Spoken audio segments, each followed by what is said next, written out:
Is this Daru? Is Daru Frau Kojiro? Hello everyone, welcome on in. How's it going? You guys ready for some more robotics notes? Yep. Definitely gonna finish phase 1 today. Hopefully it won't take too long, and then... like, it really depends on how long phase 1 is gonna be, whether or not we start and finish phase 2. But I'm pretty confident it's not gonna be that much. We'll see though. I haven't ranked up in a while. I can't help but whine a little as I cast my gaze at the kill ballad leaderboards. On weekends, I get to play KB without anyone interrupting me. I've gone many a weekend without eating or sleeping. Buddy. In fact, weekends are when I focus on increasing my win rate against the top players, which is the quickest way to rank up. That said, I'm still in 5th place.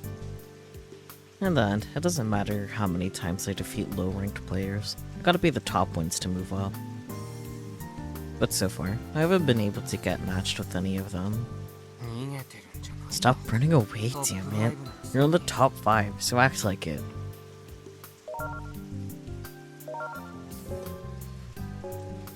I complain to nobody in particular as I get ready to start another match. Kaido, come on out. I need you to deliver something to the Senomiyas. I hear Mom, Fumiko, age 42, call me from the kitchen. Mom and I are usually the only ones home. That pilot's the only flight connecting to Kagoshima Airport to the Tanegashima Airport, so he's away half the week. That's why he's not here today. So, you want me to run an errand for you, Mom? She just loves to rob me of my precious me time. And you want me to go out in the pouring rain too? I slide my room door open, stick my head out, and yell back toward the kitchen. And if you want me to run errands, beat me and kill pallets. Kaido, please.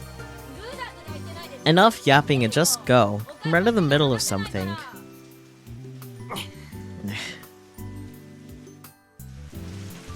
As for what she wants me to deliver, tea leaves.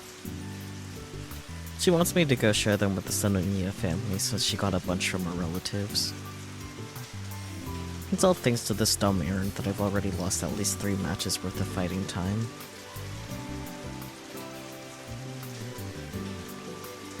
Fortunately, Akiho's house is right next to mine. Although, because of the farmland between our homes, you have to walk about 45 meters to get there. From the front yard, I can see that Akiho's room on the 2nd floor is lit up. Hello, it's Kaido. I slide the unlocked door open and casually stroll in. Akiho's mother, Auntie Tamaki, comes out to greet me. She seems quite pleased by the tea leaves I hand her. You love one bun, very good. I hear thumping noises coming from the 2nd floor. What in the world is Akiho doing? Might as well see what's up. Sup?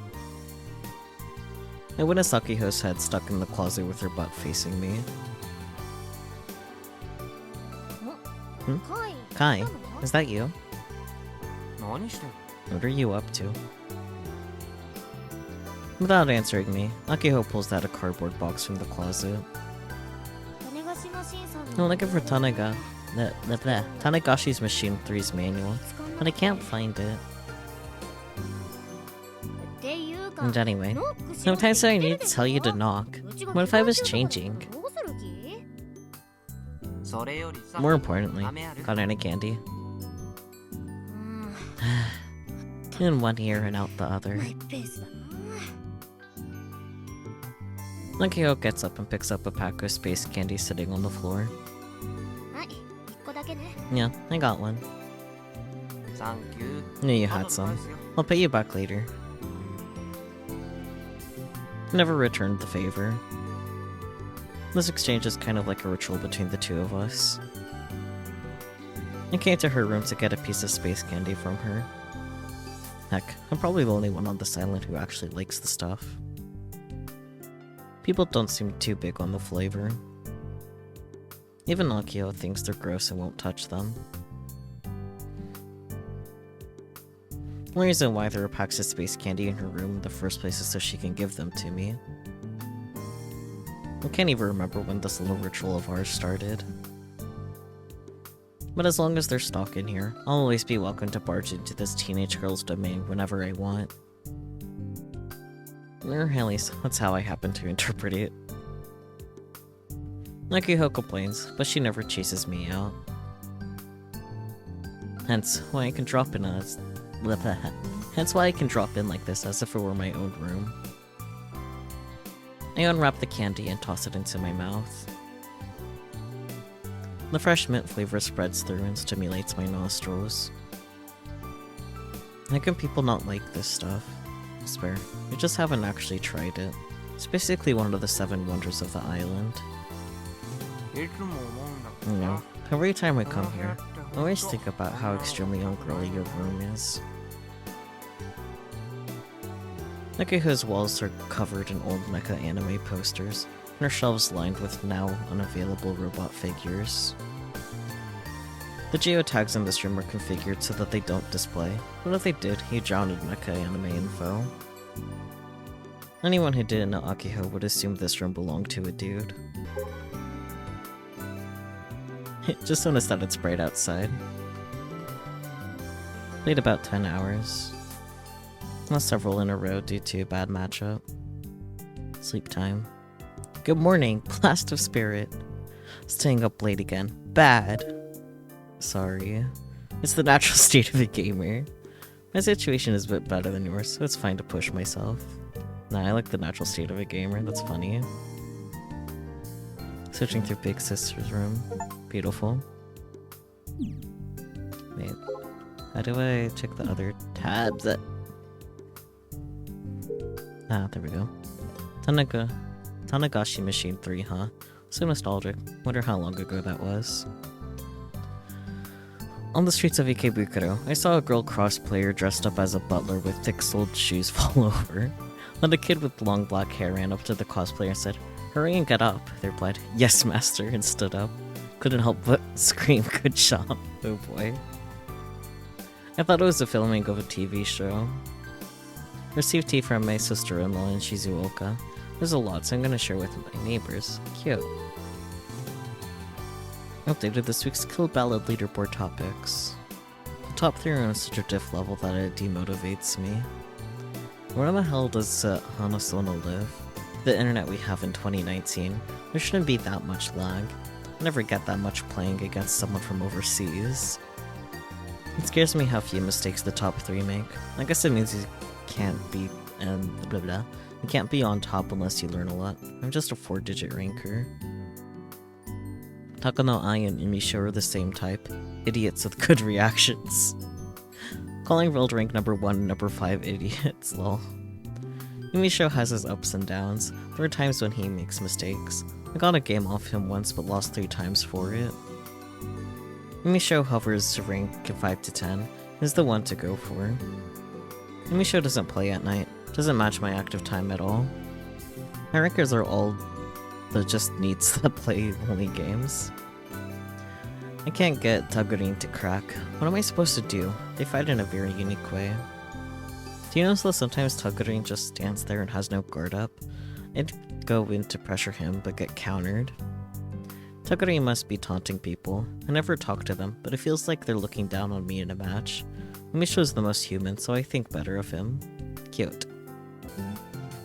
What's up with the Frau Kojiro talks? It kinda pisses me off. Seems like it's the old flow from @channel. They're still rich with KB having over 20 million downloads even though they're kind of an idiot. That's the definition of a winner. You gotta fully envy it. I hope they'll let me join Frau Frack. They made a high quality game by themselves? Of course they're a winner. Frau Kojiro's the only one who gets attention in Frau Kojiro Factory, but I wonder who the other members are. Some doujin group, right? I heard there are a total of 5 members including Frau Kojiro. Manjiro Hattori is on Twippo. Won't respond even though I talk to them. When I asked Naguyam, they answered me privately. They're very nice. KB was a huge hit because it was cheap like Dojins, but the quality of the game is better than a full-priced game too. It doesn't seem like the people at Fraufak care about free money. I think you'd break even at the price point. I'd buy it at double price. I mean, it'd only be 230 yen. Oh boy. You hear game in your head the same way as it's time to duel. Fair. I think it wasn't just because it was cheap. It worked well with the Pokécom. If smartphones didn't die and the Pokécom didn't get popular, I don't think KB would have sold over 500,000. I can read words, numbers, letters. Nothing there. Cool.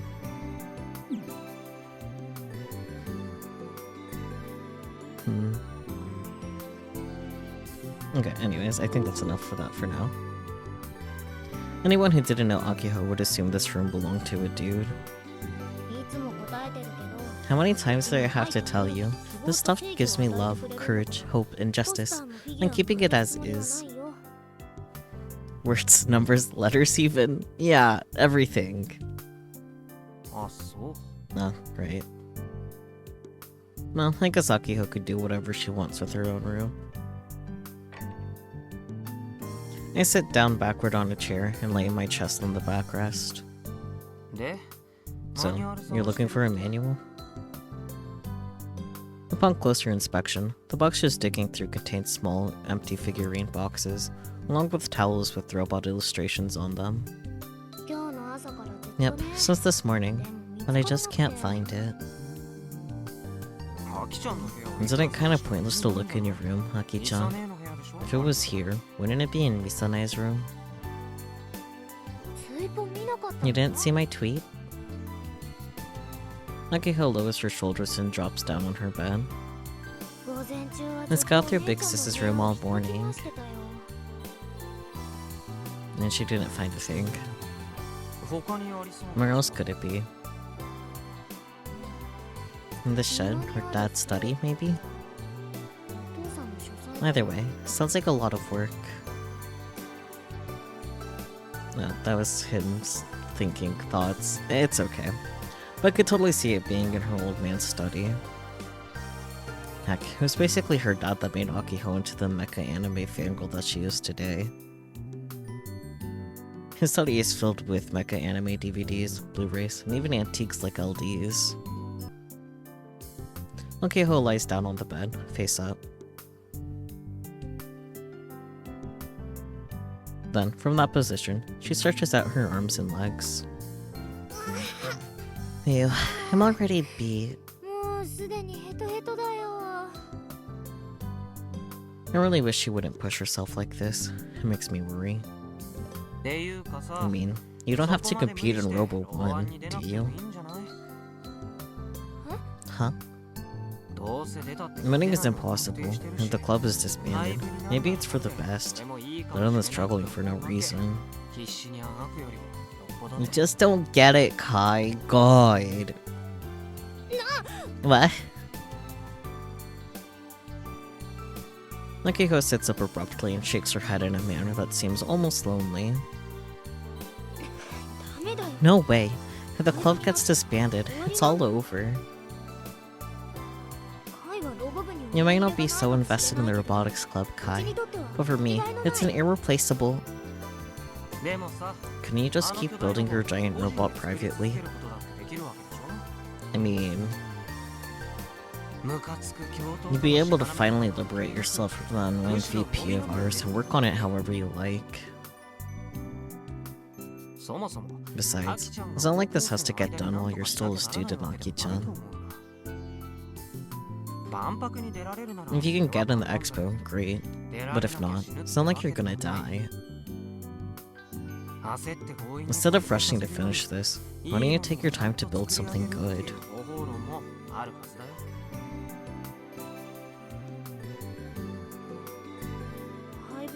If the club gets disbanded, don't build one will be scrapped. There's no reason for you to play by the rules. I'm sure you could negotiate a better deal.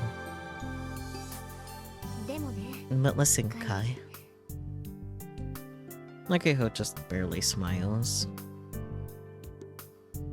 I wish she'd smile now. As a member of the Robotics Club, and as a student, I want to work this out. Obviously, if I kept working on it on my own, I might be able to finish him one day. Don't know how many years it would take, but still. And that's one way I could go about chasing my dream. But even then, I really want to go to the expo as a member of the Robotics Club. I want to accomplish that in the next 6 months, no matter what I have to do. And if it still doesn't work out after 6 months, it's not like I'm going to give up right there and then, but... this is the line I've drawn for myself. Good job, Akiho. Akiho's eyes shine with determination as she explains her motivations to me. I almost lose myself in those eyes. It's all about the club, eh? Is this about wanting to take care of the dream you inherited from Misane and the rest, or some cheesy stuff like that? This intangible thing that's been passed down from Misane, Michi, and the other founding members. Is that what's motivating Akiho? Misane in particular probably had a huge effect on her. And this is the Robotics Club, and could build one that Big Sis built. Akiho really does love Misane. Is this what they call a sister complex? Or maybe she still hasn't grown out of her dependence on her. Plus, mecha anime needs to be filled with dreams and romantic ideals.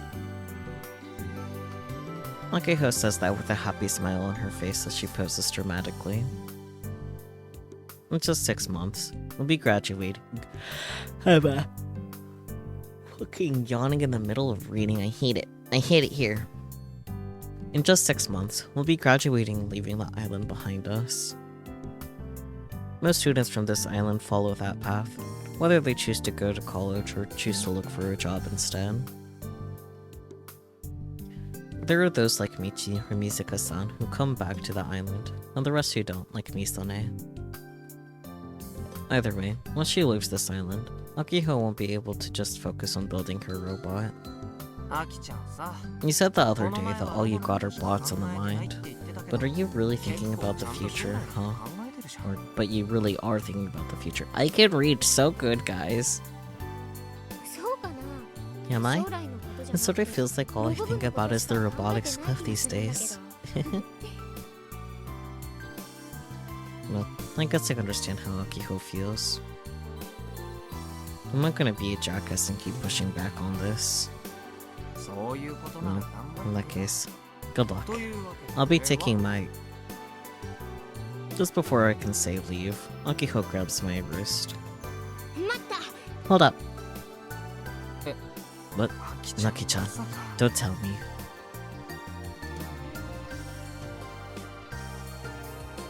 If you're stopping here, if you're stopping me here, that must mean...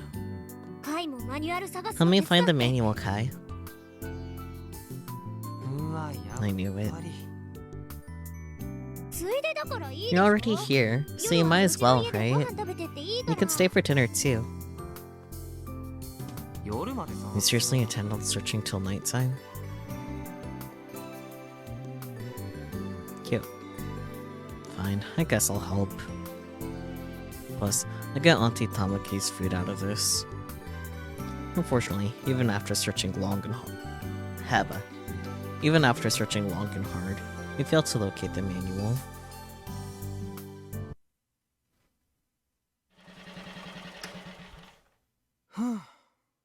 Ew. I'm glad it's sunny today. I think that to myself as I remove my helmet.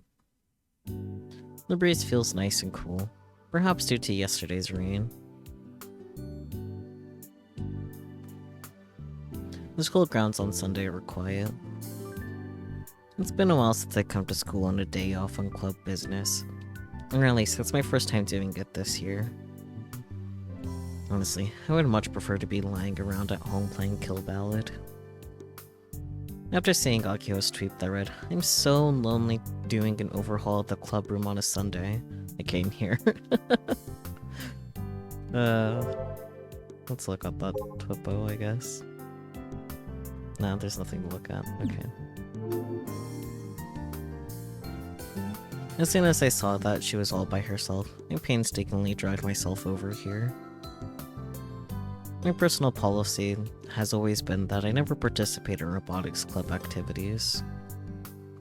But when it comes to everything else, I do my best to help Akiho out whenever she needs a hand. Akiho and I are basically one in body and soul at this point. We rarely do things without each other. Damn it, Akiho. Have you forgotten about your attacks? Or maybe she'll stay salty about me steamrolling her ass in KB last night. She knows I show no mercy. The lawn in front of the club room is still damp from yesterday's rain.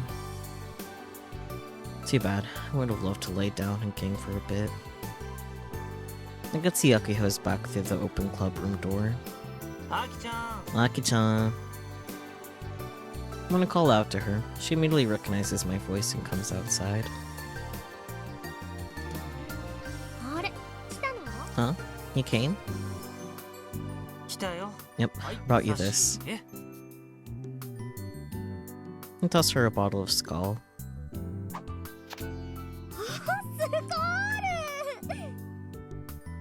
Yeah, okay. After catching it, she raises the bottle up high in excitement, and begins chugging it down right after. Seeing her drink it like it's the nectar of the gods or something is enough to put a smile on my face. A thin layer of sweat covers Akiho's forehead. I guess it's still hot inside the club room. Yeah. That hits the spot. I'm gonna drink some of my beverage. Ah. And accidentally hit my mic in the process again.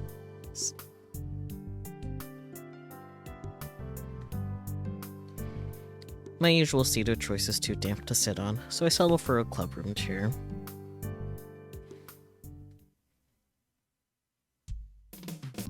Sprawled out on the floor is our honorary prez, disassembled. Akiho sits in front of the table and begins to further take it apart with the screwdriver in hand. Robotics, so true. By the way, did you end up finding the manual last night? As I was leaving her house last night, Akiho loudly declared that she was going to continue her search. Yep, this is it.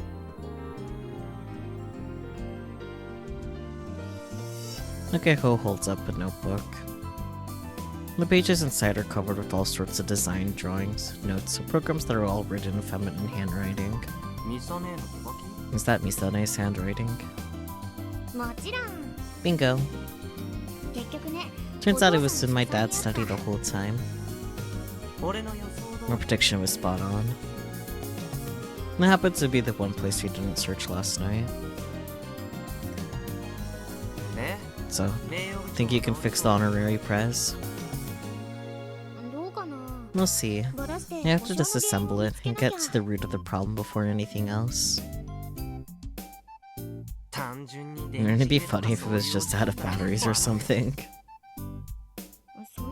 You joke, but that's a real possibility. If it's just a battery problem, all I'd have to do is charge it. Simple enough. That'd make things a lot easier for you, Aki-chan. Let's see. The problem is that the charger is missing. Which means... we'll have to get a new one. Are they pricey? Yep. It'll cost more than 5,000 yen. 50 bucks. Why? For real?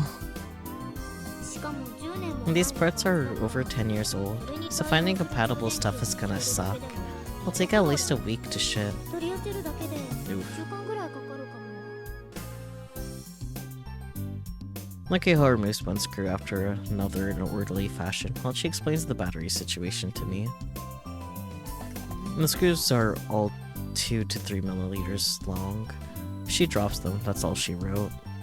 Are you keeping track of which screw goes where? More or less. More or less? They're mostly the same size, so it's honestly not that big of a deal. She seems to be storing the removed screws in an empty snack can, so I take a peek inside. And there's some screws with slightly different lengths in there. Huh? Don't give me that. She's way too disorganized. Well, worst case scenario, I have the manual. God help us all. I still have no intention of intervening. Kill ballad. Start. I pull out my pocket comm and boot up Kill Ballad. So, other than the battery swap, what else do you have to do? Check that all servometers are running and make sure the servo amps are stable. Maybe I'll go to the robotic clinic later. The robotic clinic is the parts store that our club has ties to. As per its name, it mostly carries hobby robot related parts. It's basically Akihiko's current lifeline. The shop owner is pretty terrifying though. No, and also the programming. I'm bad at that stuff, but I still gotta check it. We're not gonna win Robo 1 otherwise. The club room is hot and dark. Akihiko relies solely on the desk. Akihiko relies solely on the desk lamp as she tinkers away at the robot's small pieces. I hope she doesn't go blind. Anyway, I guess I'll start playing Kill Ballad.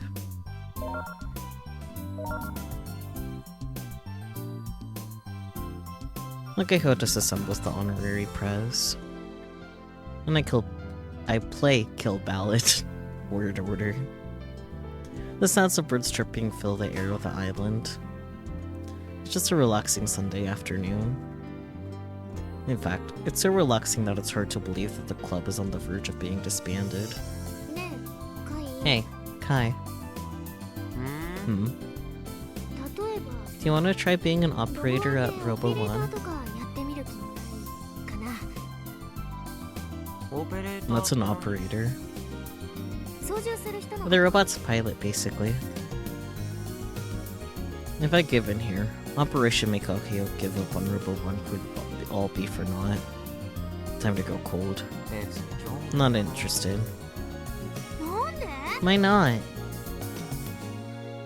Akihiko's eyes widen as she peeks at my face. Come on, you control robots all the time at Kill Ballad, right?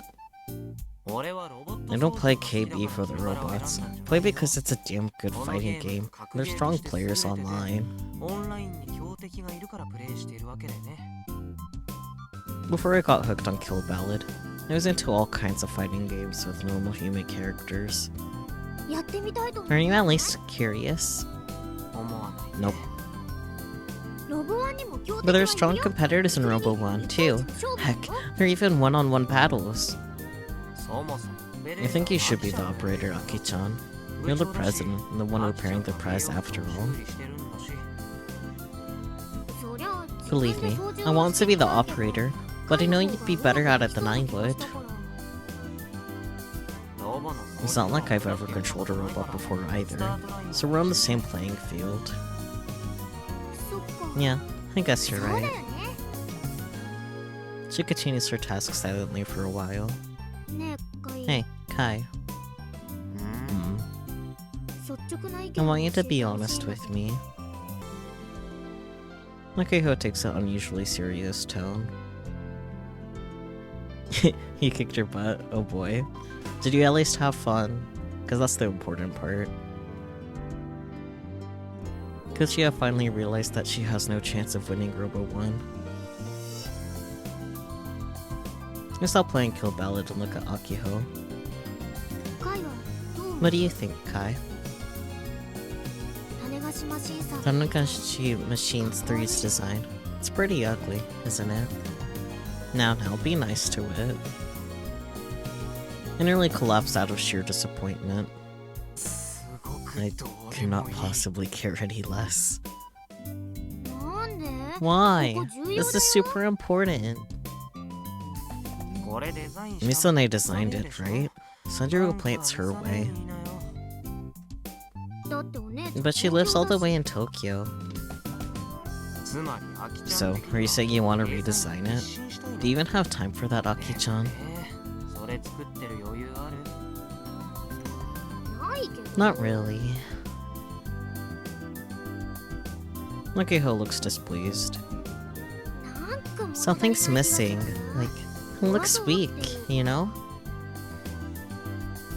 I don't think she designed it with flashiness in mind. But looks are important. It's easier to get fired up when your robots look awesome. We don't have to overhaul all of it. What if we just tweaked it a little bit? For example, if you were the operator, wouldn't you want cannons on both shoulders? Cannons? Cannons! You're serious? Would they even be useful? Cannons blow things up! Yes, they do, Akiho. In a Robo 1 match? No, just as part of his backstory.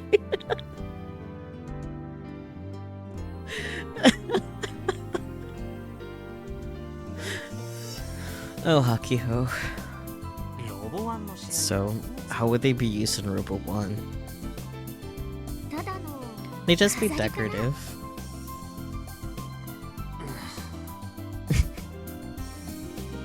Give me a break. This one's on me for taking her seriously. So, I was thinking about how I'd customize it if I were the operator. Nah, so just do whatever you want. I personally wanted to be able to transform. Oh, and a special move is a must. If you implement all of that, you'll never make it in time for Robo 1. The transformation function is irrelevant to Robo 1. It'd be really hard to build. I wasn't really planning on it anyway. Then why even bring it up? Jeez. I guess you're right. Sort out your priorities, Aki-chan. Pride or results? Results! No, calling me surprised.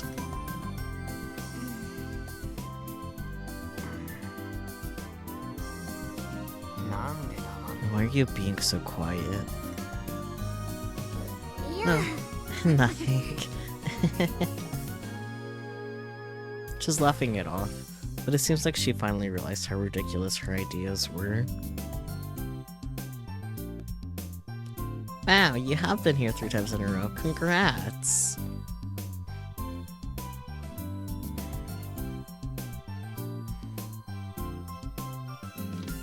Me and Akiho returned to our respective tasks.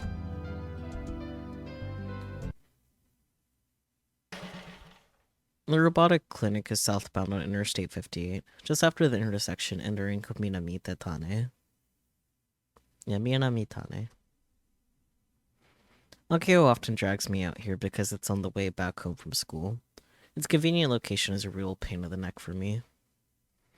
I feel like we're in a horror movie every time we come here. The gaudy neon sign forces itself into my line of sight like it's battling the setting sun. The sign's overwhelming presence makes me want to enter the store even less. Even with summer right around the corner, it feels a bit chilly around here. The clinic occupies a single-story building. All of the windows are covered up in plywood, so you can't see inside. Behind the building is a large pile of scrap tossed carelessly behind a fence. Feels like something might burst out of that mess. It sure would be nice if this place looked more like a research lab or something. Nakiho watches too much mecha anime. I'd rather wait outside since it's a pain, but as always, Nakiho pushes my back and forces me inside. Inside, Western music echoes throughout the store at a ridiculously high volume. Rock music to be specific. Nice.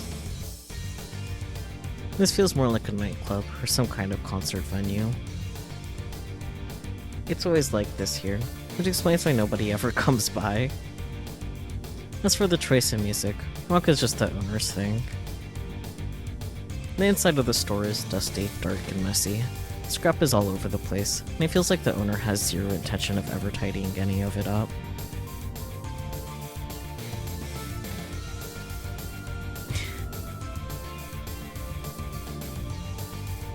I suddenly noticed that the man of the hour has exited the back room and is now sitting at the corner in silence. This old man is the robot clinic's owner and self-proclaimed robot doctor, Fujita Tetsuharu. Is an incredibly stubborn, terrifying old man.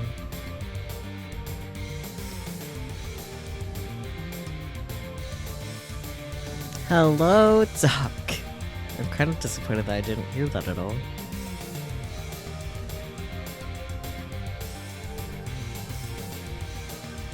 Turn down the music. I see. We can't hear her for a reason.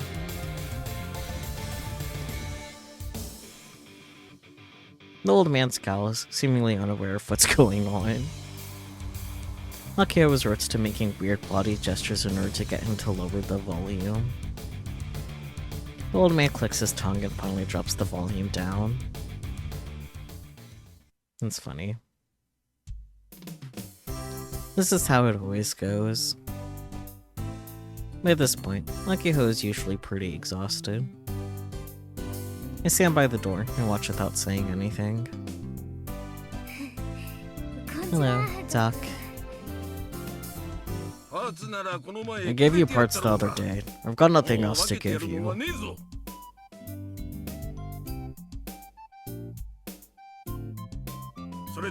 And you over there. What's the deal dropping in after all this time without so much as a greeting? He's glaring at me. He really is terrifying. A long time no see. Thought you'd be dead in the streets by now. Unfortunately, I'm still very much alive. So this is rock and roll, I think. Hey Doc, I didn't come on Gun Build One's business today. Nook is familiar with the Prez's history as Robo 1 champ and Misane's brainchild. We're currently overhauling it, but there's a part I need to replace.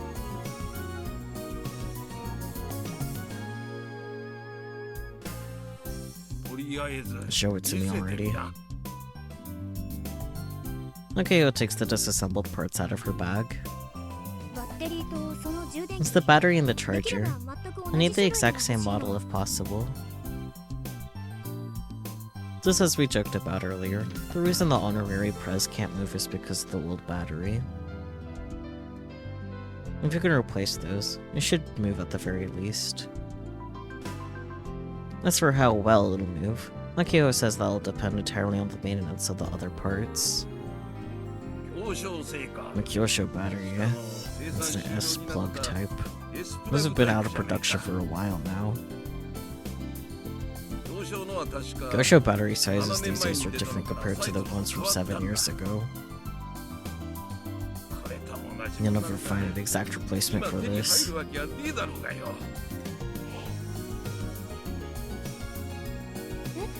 Huh? What should I do? Let's see. You could switch out the plugs to make it compatible. The size has gotten smaller, so it won't be a problem installing it.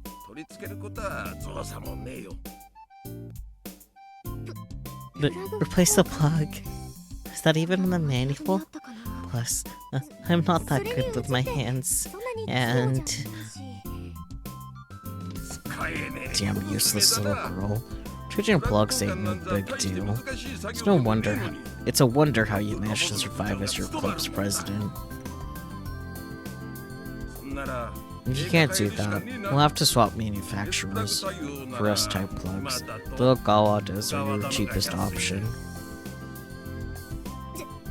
Then I'll go with that. It took about 3 days to get here. You alright with that? What about the price? Including the charger, the cheapest model will run you about 8,000 yen. That's way too much. Are you sure that's not for a brand new one? The store specializes in used parts. Listen to yourself. It would be double this if it was new. That's with shipping fees waived, so if you want to complain, wait till you know your stuff with the Robotics Club. Come on, don't be like that. Anything else? I was thinking of replacing the sensors, you know?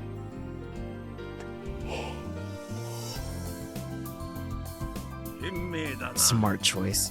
Tech changes a lot in a decade.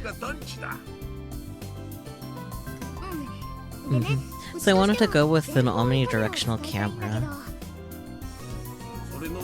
That ain't no sensor. Don't tell me you don't even know the difference between a sensor and a camera. No, I was just thinking of combining an omnidirectional camera with a proximity sensor. Like, something kinda high-tech. If you put that in a Robo-1 robot, it'd be useless decoration. Do you have a damn clue about how to read the room, you damned fool? Besides, how much do you think omnidirectional cameras cost? 50k won't even cut it, you broke-ass kid.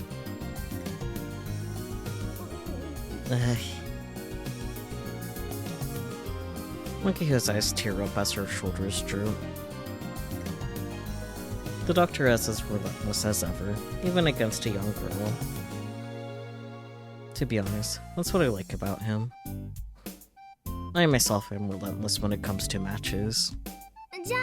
Then tell me, Doc, what's the most important sensor to have for someone competing in Robo-1?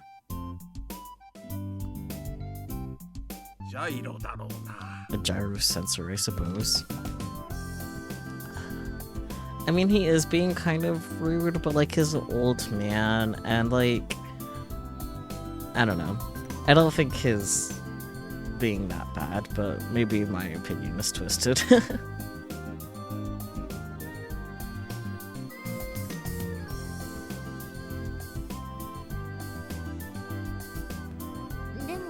But if I replace the gyro sensor, would I need to rewrite the program from the beginning? How should I know? If you don't even know how to code, then quit trying to build hobby robots. I mean, if I put the time into it, I could, but the schedule is pretty tight right now. By the way, how much do gyro sensors generally cost? I recommend this one.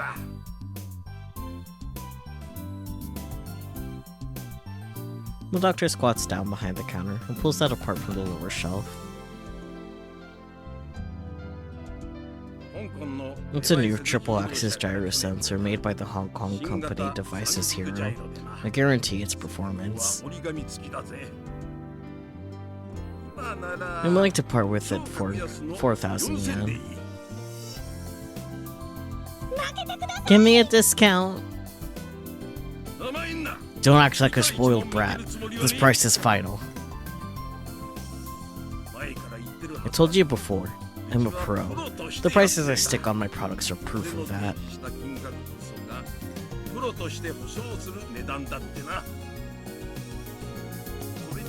If you're fine with that, buy away. If not, get the hell out.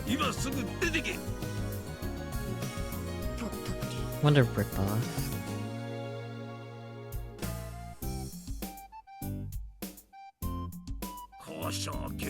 And that's that.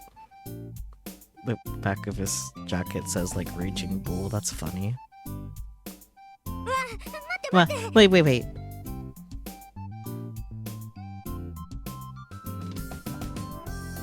Nothing. What's Akiho's next move? I checked before we left the school. Akiho has 721 yen, and I have 590 yen. So even if we pulled it all together, we can't afford anything. Damn. Okay, and for now, could you order the Okawada battery and charger, please? And I hate to ask you this, but can I pay you later? If you ain't paying, you ain't getting anything. Part of his job as a pro at the clinic is to check each part he's procured, and if needed, restore it and make adjustments. Doc mostly handles used items, so he takes this work seriously, and that's what he means by a pro's work. He also doesn't charge for the maintenance, which is pretty cool. At least, that's what Akio tells me. Get your ass back here in 3 days. I'll try my best. Akio gives him a wishy-washy reply, bows her head deeply, and exits the store. It's kinda cute. Well then. She stretches out, finally liberated from Doc's overwhelming aura, and even starts doing squats. Akiho, sweetie. What's the plan for more money? Or for the money, rather. We'll figure it out.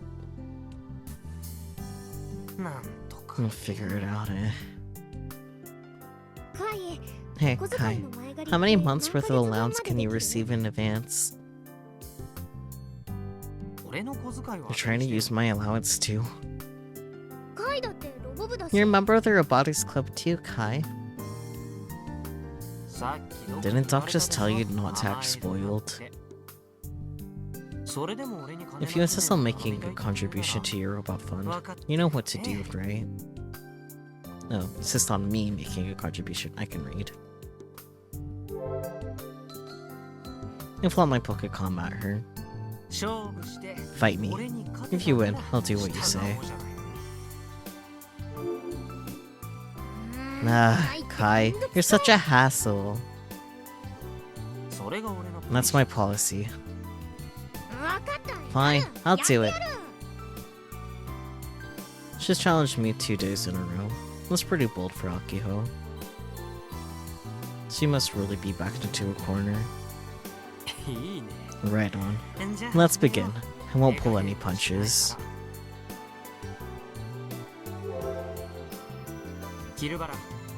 Kill Ballad, start.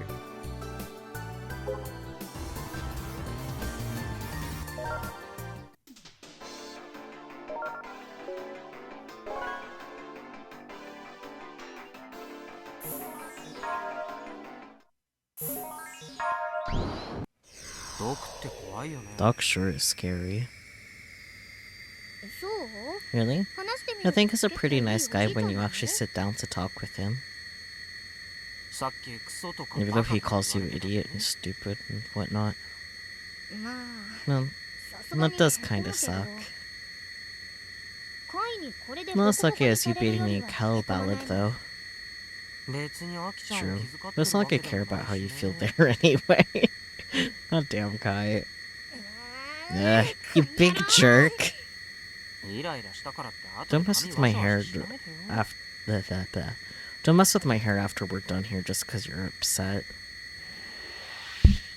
I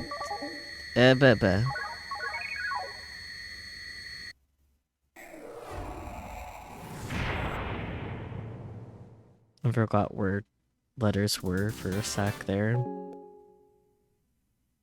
You got a long way to go, Aki-chan.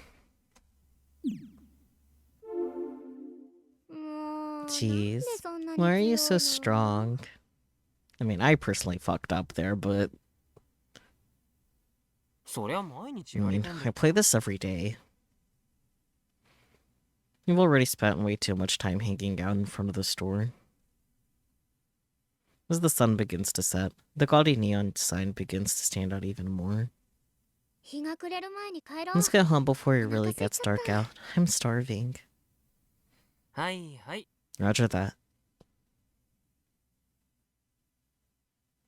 Akiho ended up giving up on beating me for the day. By the time Akiho managed to ruffle up my hair before I could... By the by, Akiho managed to ruffle up my hair before I could put on my helmet. Sure.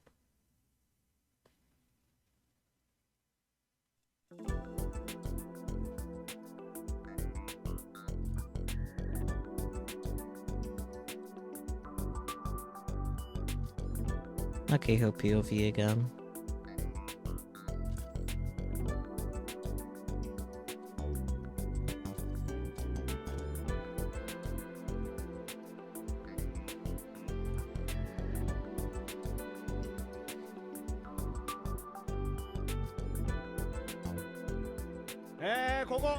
Alright, this will be on the next test.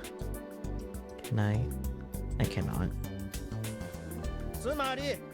In other words, free trade has these merits, but the reason why the WTO has established it in the first place. Blah, blah, blah. I'm broke. Me too. Money, money, money. The world is held together by money. You need money to do everything. Plus, making a robot requires more cash than usual stuff. Be they giant or small, they both require tons of money. How can a lone high school girl like me ever come up with that kind of cash? Do you even know my monthly allowance?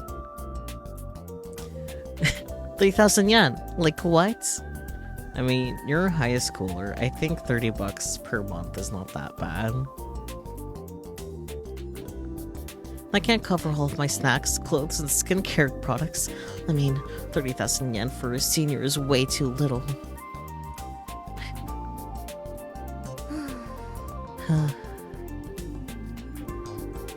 I spin my pencil in my hand. This whole Robo 1 ultimatum the VP gave us wouldn't be an issue if it wasn't for me asking for an increase in budget. But now I have to spend even more money to prepare a robot to enter Robo 1. What's even the point? Maybe Kai's right. Maybe the vice principal just wants to shut down the robotics club. But I don't want to give up. I actually see Robo 1 as a huge opportunity. If you win, we can accept our budget with pride. Nobody talks smack about us anymore. They'd all come around to us. I'd say the most important thing right now is acquiring. 12,000 yen. Okay, that's 120 bucks. More or less. The money to buy parts. I've never gotten that kind of cash before, not even for New Year's. If I do somehow get in advance, I need my New Year's money and a few months of allowance. At this point, I've come to the realization that my brain is filled with nothing but thoughts of how to make cash.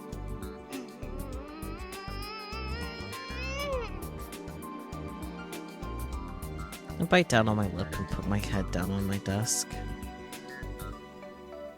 My legs are kicking all over the place. I wonder if this is how a CEO whose company is on the verge of collapse feels. I wish I could just focus on my dream. What's wrong, Sinomiya? Are you feeling alright?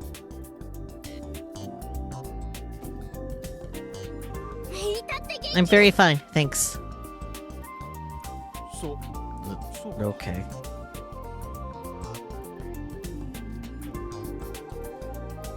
My anxiety grows stronger with each passing day.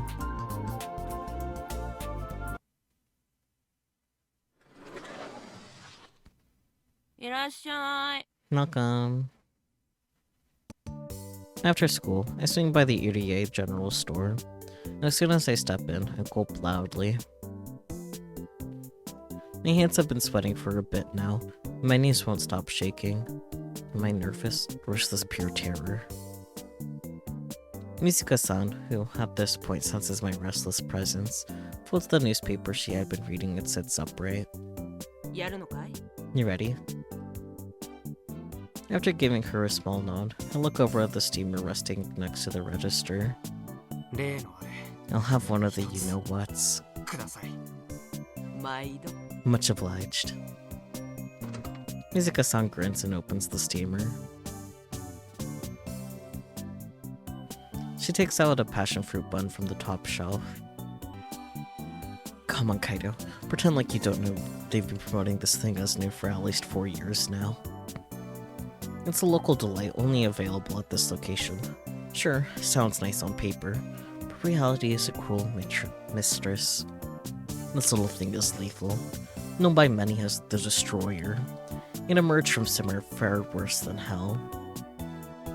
Passion fruit in and of itself tastes pretty great, but as soon as it's a bun, oh boy, something went horribly wrong. I hesitate to call it food. Then why are you getting it? Heard that Mizuka-san's father is the man behind the monster, but did he ever taste test this thing? It tastes disgusting. Why are you getting it then? The steaming thing Mizuka-san hands me smells ever so slightly sour. For reasons I can't explain, I tear up. Every time I eat one of these, my appetite gets annihilated for the rest of the day. Why are you eating this? It would be great for any girls on a diet. You don't say that here, sir, please. As for why I'm about to eat one of these culinary disasters, it's so that I can collect some information. What information? This is a trade-off. You gotta down it in one gulp. Here goes. I make peace with myself as I open my mouth wide and jam the thing in.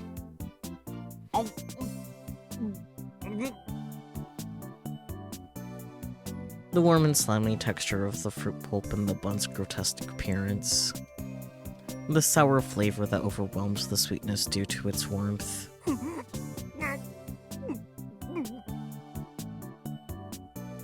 The more I chew, the more tears and snot come flowing out from the holes on my face. At this point, I can barely breathe. Actually, I think I might be choking. Even so, I force the beast down. If I don't finish this thing, I won't get what I came here for.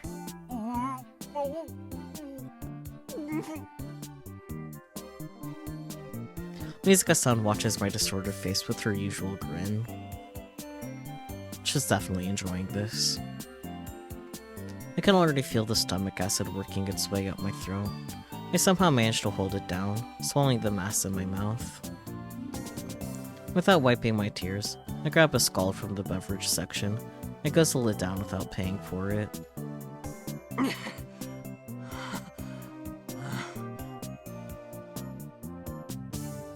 I suddenly place 200 yen on the register counter and take some time to recover from the hell I just experienced. Up until a few years ago, sodas used to cost 150 yen, but the economic recession hit hard. A tough price for a student. I'd have died if I hadn't drank that just now. Though. Come on. You gotta eat it like it's delicious. I tell you this every time. Actually impossible. Whatever. The passionate core terms have been fulfilled. This is a special agreement that Mizuka-san and I have between us. As you can imagine, it was named after the horrific terms that I have to uphold in order to get info. Mizuka-san is basically my info broker. I see. She's socially savvy and works here every day, so she gets to casually chat with faculty and students alike. Since she has all sorts of connections across the island, her giant social circle means she's well informed. And so, Mizuka-san secretly provides me with info she gets her hands on. It was originally Mizuka-san who proposed that I eat the entire passion fruit bun in exchange for info. The locals all know how awful it is, so nobody dares drop any cash on them. Its poisonous aura alone keeps tourists away. And yet, Mizuka-san's dad still stalks them every single day. It's apparently hard for her to get rid of them. So, what's the deal? What do you want to know? Aki's 3 sizes? Jesus. I thought they'd be very impressive, so I couldn't care less. Damn. What I want to know is... still suffering, I see. A wave of nausea washes over me. I hold it down, take a deep breath, and try to calm myself. There's still an awful burning sensation in my throat. Normal passion fruit shouldn't be this deadly. What the hell did they put in this thing?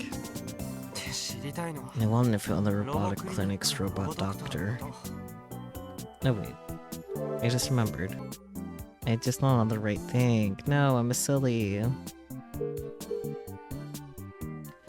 Kids these days think they can get professional help and knowledge without paying any money. In my time, you become an apprentice to your teacher and steal their skills by learning. Oh boy. And what if there's a part-time job I can make some quick cash with? Construction worker. Corpse removal? Take off your clothes? Jesus.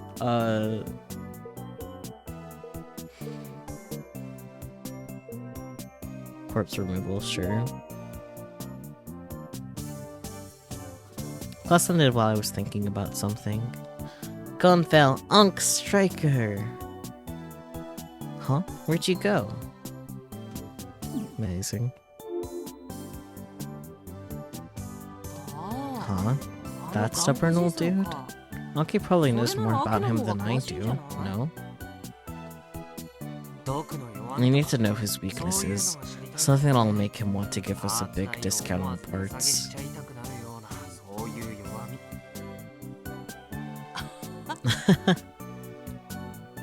Mizuka-san slaps her knee in amusement.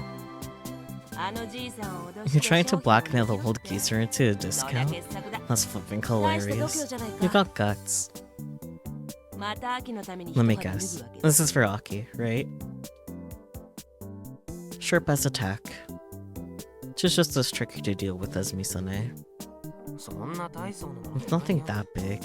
I'd just rather stuff goes smoothly so I don't have to deal with the fallout later. It's not like I'm doing this to make Ahio happy or anything like that. I'm doing it for my own sake. Sure, buddy. How do I put it?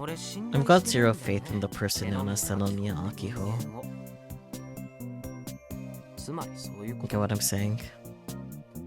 I'm really starting to question the nature of the relationship you two have.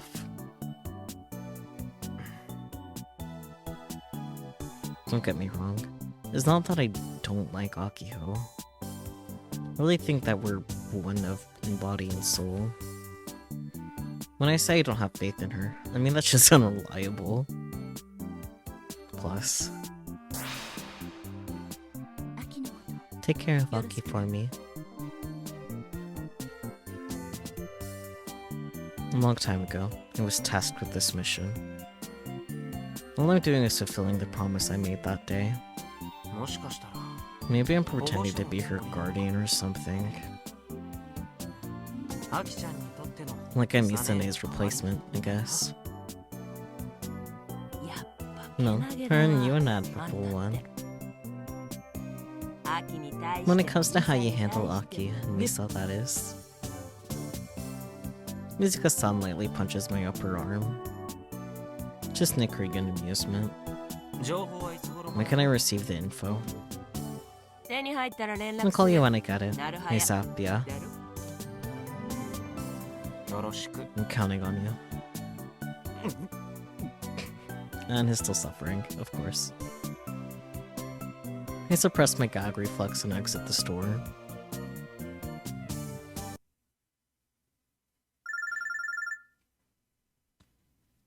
Lunch break the next day. I'm on my way back to the classroom after a quick bathroom break when my tablet starts to ring. Accept call. Hello. It's about the Passion Accord. Oh, Mizuka-san. Get anything?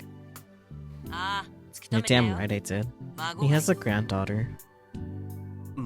Granddaughter. Interesting. Now that you mention it, I don't know anything about Doc's family. Looks like she's in the same grade as you and Aki.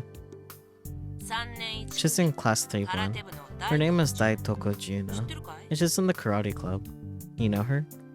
Well, we actually have stumbled across her before. Wait, for real? We were in the same class last year. I actually spoke to her briefly the other day too. Turns out the old man is her grandfather from her mother's side. Grandfathers are weak when it comes to their grandchildren. You know what to do. Good luck. That's Mizuka-san for you. Only took her one day to find something. The trip through passion fruit hell was worth it. So, she's his granddaughter, eh? So basically, we gotta get Daitoko Juna to ask her gramps to hand over the parts for free. Would Doc ever say yes to such an insane request, granddaughter or no? Can't even imagine this playing out so simply. This might just end up biting us in the ass. He's hard-headed, so it's likely that he'll get upset and say, "How dare you use my Juna-chan?" And bam, banned. Either way, I should feel lucky he'll win. What she does with the info is out of my hands. My role is merely to show her the path. Whether she walks that path or not is entirely up to her.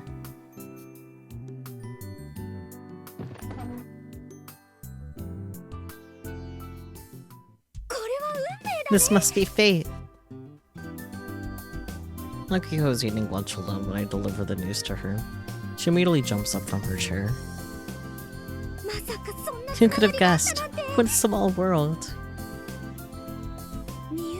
With the family discount, we'll get at least 30% off to start with.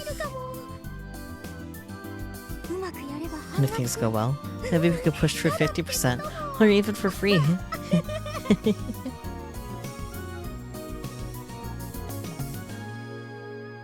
The president is a lost cause. She's often her own delusions where things could never possibly go south. Wait, Kai, how in the world did he get a hold of such awesome intel? I caught a rumor doing the rounds is all. I never would have guessed. Especially since Doc and Daitoku-san have totally different family names. Well, no time like the present.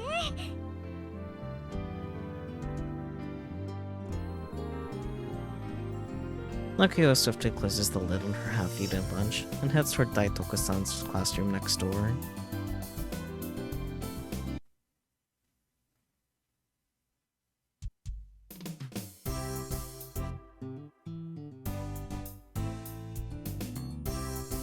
Yeah, Nakuyo POV again.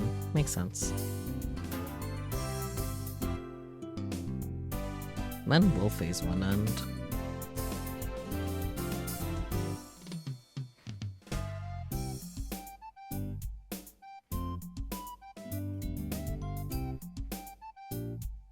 Daitoku Juna is in class 3-1, the class next to mine. I stealthily sneak into the classroom. Peek into the classroom, rather. Daitoku-san was one of my classmates when we were second years, so I know what she looks like. She's short, baby face, and looks like a middle school boy. She's in the karate club, but she's the only member in the entire school. Daitoku-san's family runs a karate dojo. If I recall correctly, she's been a martial artist since she was little. But due to regulations set by inter-high nationals, she can't enter any competition solo. So I guess the school made the club on paper so that she can compete. I heard this type of workaround actually happens in other minor sports too, so her situation isn't all that uncommon. Anyway, let's say Daitoku-san is in the middle of chatting with her friends by the window. Daitoku-san! When I call out to her, she gives me a fairly surprised look. Undeterred, I smile and waved her over in a friendly manner. Eventually she shovels over hesitantly.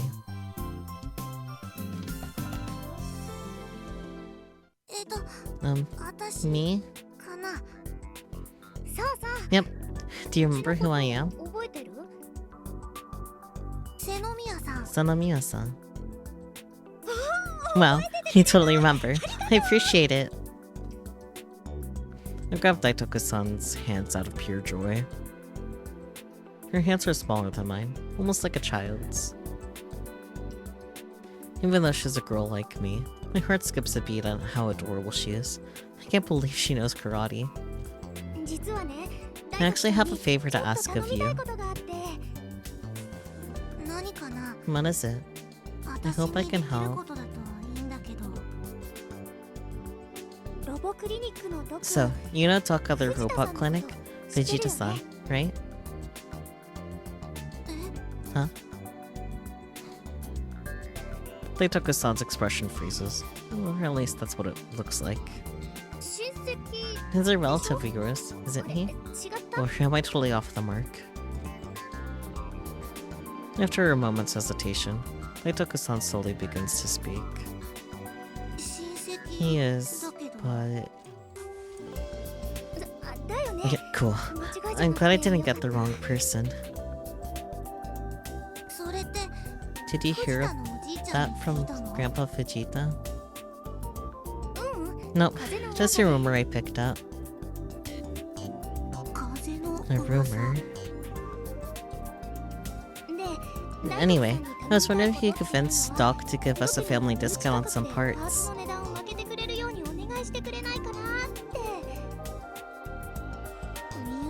Family discount? You know, a family benefits kind of thing? If you were to ask him, I'm sure Doc would say okay in a heartbeat. Please, you're the only one who could save the Robotics Club. Hold on. When I put my hands together in prayer, Daitoku-san grabs my arm flustered. She takes me to a less crowded hallway. This is all so sudden. I don't know if I can help you. All you gotta do is ask for us. If it doesn't work, that's that.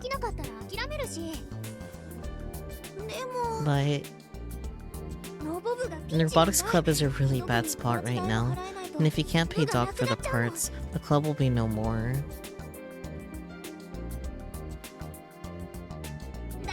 So please, help us. I'll treat you to a bottle of Skull.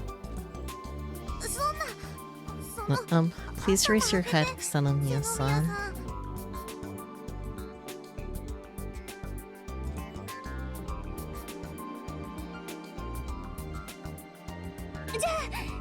So, you'll do it?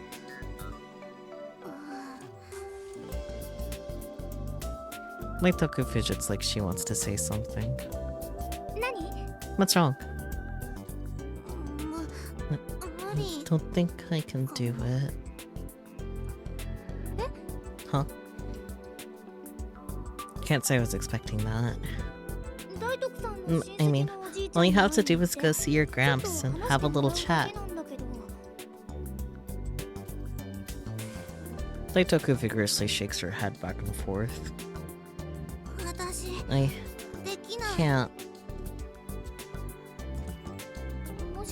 Could it be that you're afraid of him? Yes. Are you telling me his own granddaughter is this scared of him? I mean, Doc is the stereotypically stubborn craftsman type, and his taste in music makes him seem like a punk. I think I understand why Daitoku-san is frightened by him. I haven't spoken to Grandpa Vegeta in years.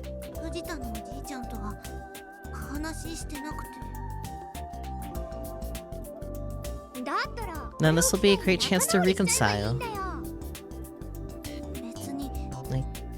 don't know if that's a good idea. Why not? He's your grandpa. Most people would want to patch things up in a situation like this. But it seems like I'm way off the mark here. Daitoko-san hangs her head low, as if she's uncomfortable. I'm preparing for a competition right now, so I don't want to lose focus.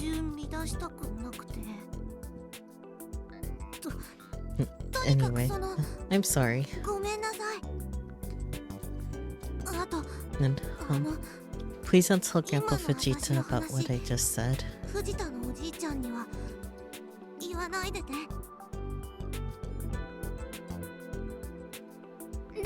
Daitoko-san, listen to me. When I try to stop Daitoko-san from returning to her classroom, someone's hand lightly pushes me away. Hey, Sonomiya, stop harassing Juna. Can't you see you're freaking her out? Yeah, and nothing good ever comes from getting involved with your crappy little robotics club anyway. One of the two girls who were chatting with Daitoko-san earlier, they position themselves like they're guarding her. Juna has the preliminaries for nationals next weekend. You better not distract her or else.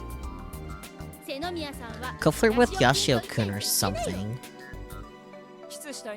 If you want to kiss, you gotta beat me in a match, right?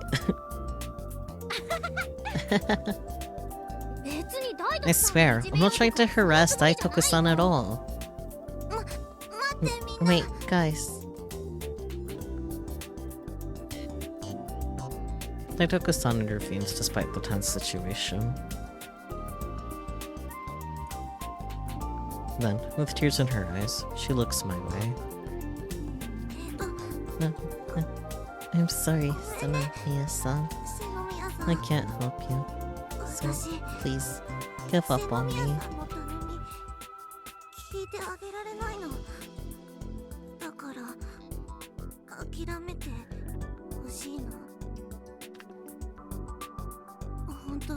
I'm really sorry. Ah, Sonomiya, you made Juna cry. You're seriously the worst. How could you?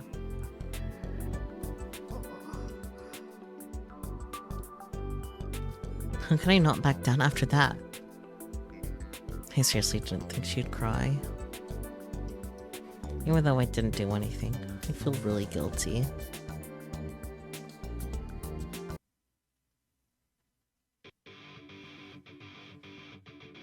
Hello, Doc. This again.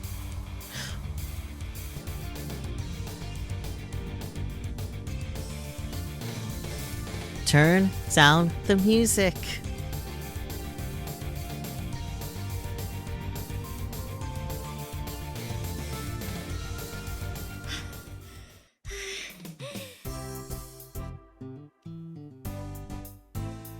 The sound of Akeho's heavy breathing replaces the loud music after Doc cranks the volume down. Phew. Good afternoon, Doc. Hey, you a noisy little twerp. Uh-huh. The music was way louder than her, though. Huh. Pretty sure I just heard Akiho's internal screams while I was thinking that. I'm with her on this one. Listening to music that loud for so long would bust anyone's ears. I wonder if Doc is feeling it.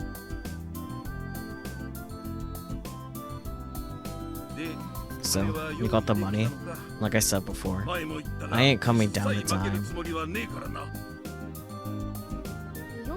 Yes, I did. Got an advance on my next New Year's money. My allowance is for next month, and the one after. Ugh. In the end, her plan to get Daitoko Juna's help ended in failure. And since neither I nor Michi pitched in, Akiho paid for it all on her own. That's our president! I'm so proud of her. Which brings us to the present, where Akiho is regretfully staring at the cash she just pulled out of her wallet. An Ogawada battery, charger, an AC adapter. With shipping cost waived, including tax, that's 8,000 yen even. Here. Akiho reluctantly hands him 8 bills with Hideo's face on them. Doc tries to take the cash, Akiho refuses to let go, keeping her fingers tightly pinched around the bills. What's this now? Please, just give me 1,000 yen discount. But you're whining. Don't insult the hard work of a pro. Why do you gotta be so hard-headed? Akiho's final Hail Mary to obtain a discount has no effect on Dog, surprising nobody. After snatching the cash away without a hint of a smile, Dog hands the battery pack over to Akiho.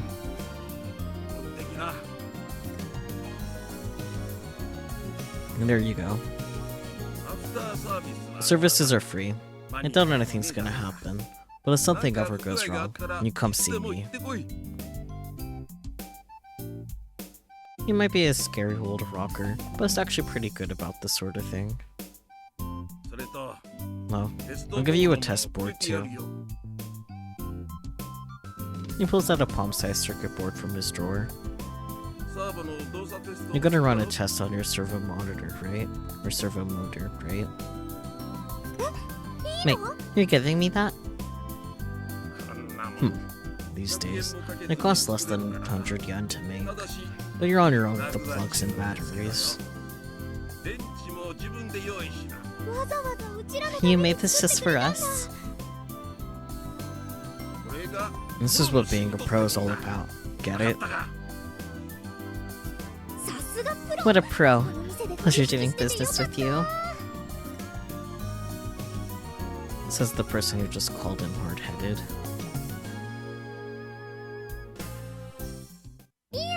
Man, what a goodbye. And just like that, Akiho's mood has skyrocketed. She seems really happy with Doc's little bonus. Now, all I gotta do is put it back together again. Nope, not just yet. I still gotta think of a special move. What? You still haven't given up on that yet? Given up on what? The special move. Of course not. I'm constantly trying to think of something that'd be useful in real combat, but I'm drawing a blank. And if I'm gonna transform, if it's gonna transform and stuff, I need to come up with a move before the day's over, or I'm screwed.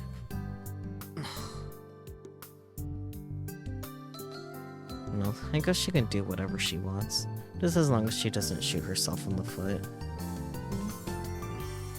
Although, I know for a fact she's gonna struggle over this. I can just picture her regretting her decision. I can already hear her yelling, "I should never have put in such a dumb feature." The image of Akiho turning bright red and stomping over to me to ruffle up my hair is as clear as day.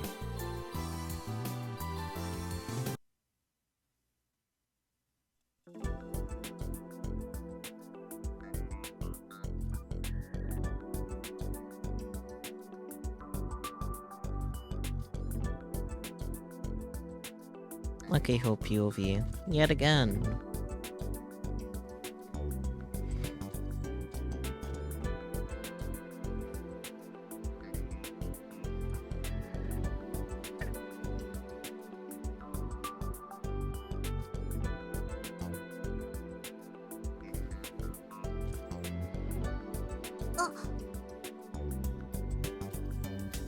Small. Oh. I run into Daitoku-san as I exit the restroom. Daitoku-san fidgets as he tries to shrink away from my line of sight. Why is she so scared of me? She's gotta be stronger than I am, considering she's in the karate club. This makes it look like I'm bullying her. I quickly survey my surroundings in a panic. Luckily, Daitoku-san's two friends from the other day are nowhere to be found. Man, what a relief. If they're around, they just turned this into a big fuss for no reason. Hey, Daitoku-san. I'm sorry about the other day. Doc ended up making us pay full price for the parts.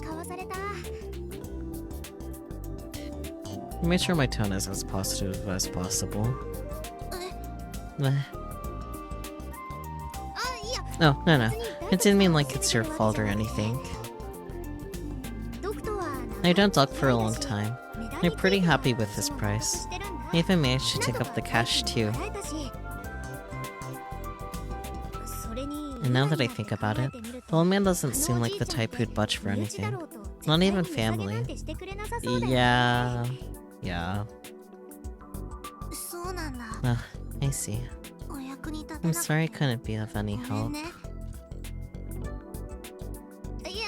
Oh, no. I just didn't think you'd be so against the idea, that's all. You said you were scared of dog, right? Why? Is it just because it's scary in general?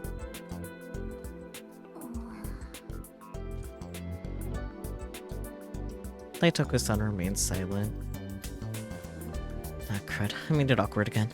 I probably shouldn't have asked her that. Grr, why do I be such a big dummy? Akiho, read the room. Just because we were classmates last year doesn't mean Daitoku-san and I are particularly close. Of course she never answers such a personal question. I desperately search for a new topic to change the subject with. So, you're in the karate club, right? Huh? Oh, yeah, I am. I mentally fist bumped myself after successfully turning the conversation around. I'm actually in the middle of trying to develop a special move. Any good ideas? I'm drawing nothing but blanks. A special move? Yep, it's for something about this big. Illustrate the height of the 40cm tall robot with my hands. So, we're entering a big competition in Tokyo with this robot, and I need a special move for it. What does that have to do with karate? I'll proceed to give her a brief rundown of the rules of a Robo 1 match. I go over the 1-on-1 duel format in a 2-meter square ring, as well as how ring outs and knockdowns decide the victor. But the key is how you knock down your opponent.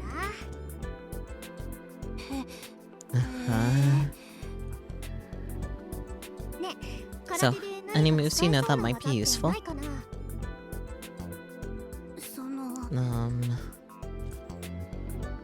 Daitoku-san starts fidgeting again, rubbing her thighs together. Well? Yeah. I actually have to go to the restroom. This won't take long, promise. Just give me whatever comes to mind.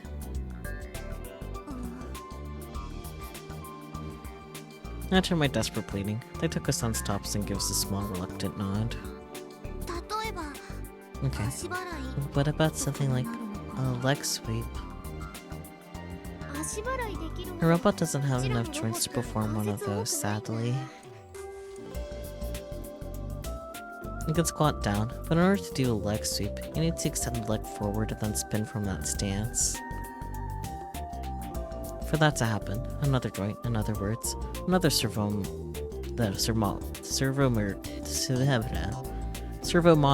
motor, yeah, would need to be added.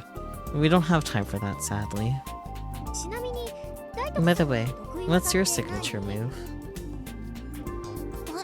Your mine? Yeah, just for reference.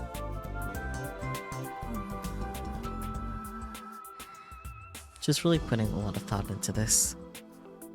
Does she have that many moves under her belt?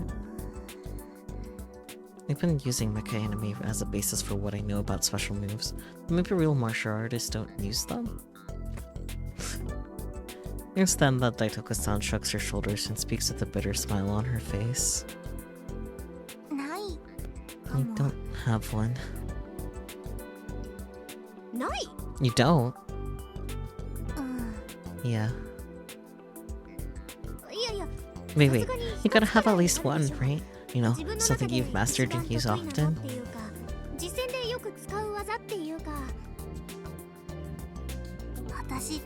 I'm really not that strong. I usually lose before I can even use any moves. Huh? Is that so? Daitoku-san's reply is straight to the point. How am I supposed to respond to that? I just slapped my left cheek a couple of times to take a breath. Okay then. It doesn't have to be a move you use in combat. How about something you think you're good at?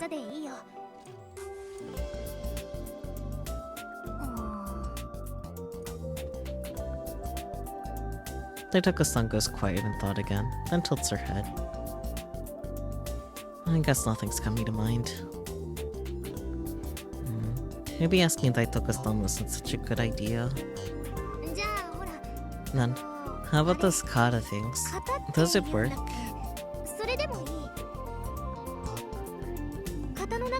What's one of your favorite katas?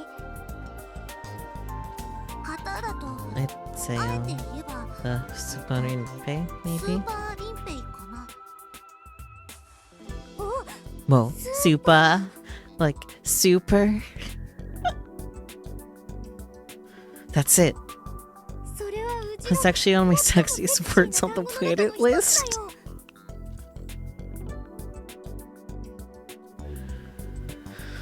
Okay, who of you in chat has the sexiest word on the planet list? I know I don't have one, but what about you guys? I'm sure at least one of you might.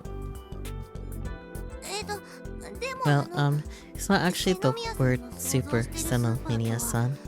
It's Chinese for 108, and... Daitoku-san, what does the Super Rinpei have any moves that could knock an opponent down? Haha. Let's see. It goes like this, then this, and then like that.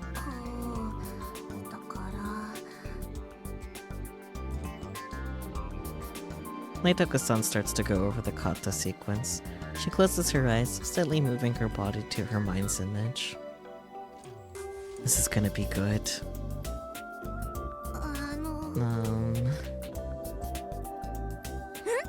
Yeah. Can I go use the restroom first? Crap, I held her up for way longer than I meant to.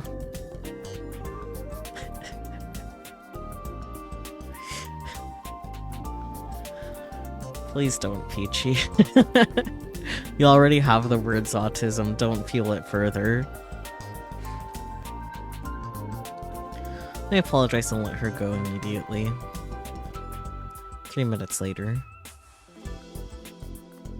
Daitoku exits the restroom, and guess what she notices me waiting outside? I pick up where we left off. Okay, so... I don't know if this is what you're looking for, but what about a front kick? Can you show me what it looks like real quick? Here? Daitoku-san looks around with a troubled expression on her face. Since this corridor is away from the classrooms, foot traffic is low, and even then, the bathroom area has someone come by every once in a while.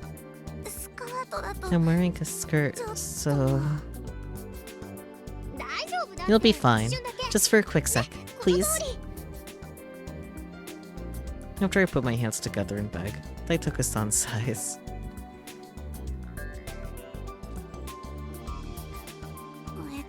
So, it's like this, and...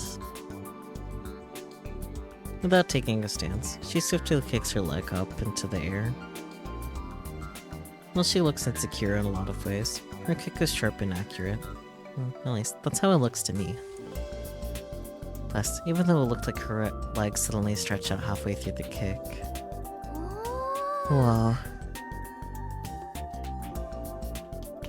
I'm genuinely impressed.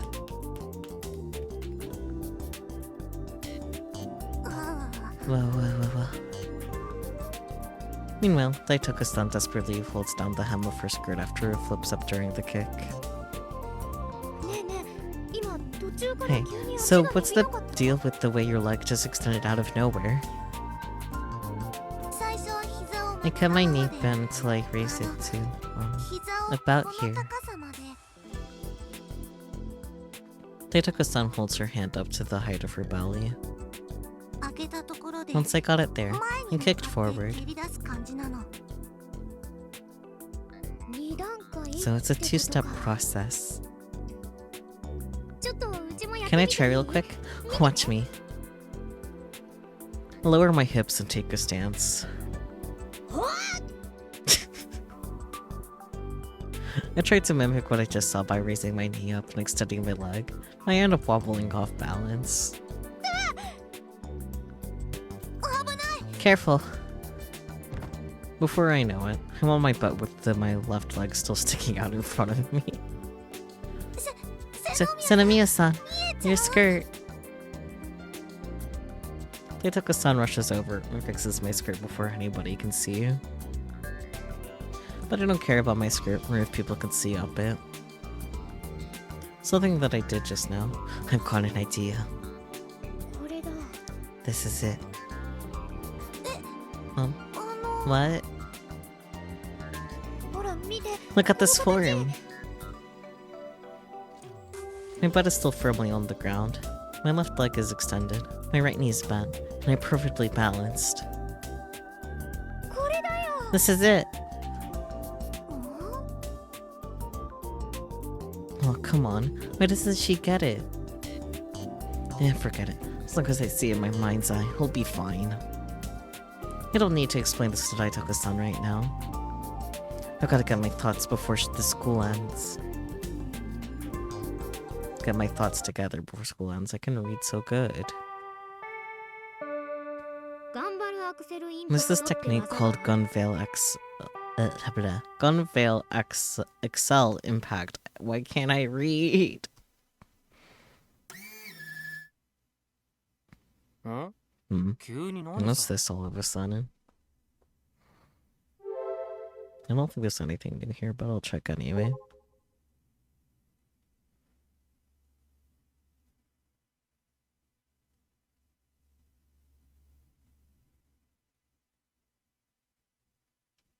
Yeah, okay. And what about Twippo? Transforming is the definition of romantic ideals. Having money is amazing, so true. Last night, my younger daughter was in the living room striking a weird pose with one of her legs up. What should I do? A little worried about her future. Oh my, sounds like she's doing well. All that our son does is play games.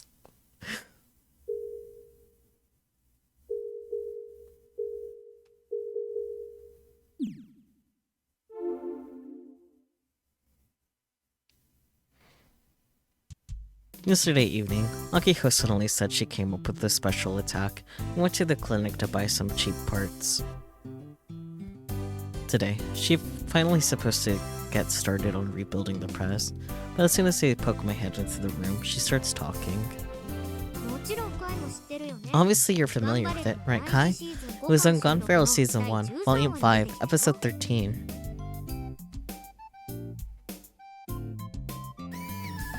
Akiko is linking the press's 24 servo motors to the test board, using the battery to make sure they can move. That they move. What was it? I have absolutely no recollection of what she's talking about. She's forced me to watch Gun Feral multiple times, but even I'm shocked at how little I remember. No, and I've added in that Super Rinpei front kick that Taitoko-san taught me yesterday. What the heck is a Super Rinpei? A karate kata. Sounds super strong, right? I guess the name does. But considering I've never seen it, I really couldn't tell you one way or the other. It was inspired by Taitoko-san. It's basically like a sliding kick.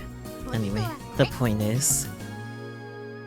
Akiko shows me a small caster, not even 3 centimeters in diameter. I'm gonna put this onto Tanagashi Machine 3.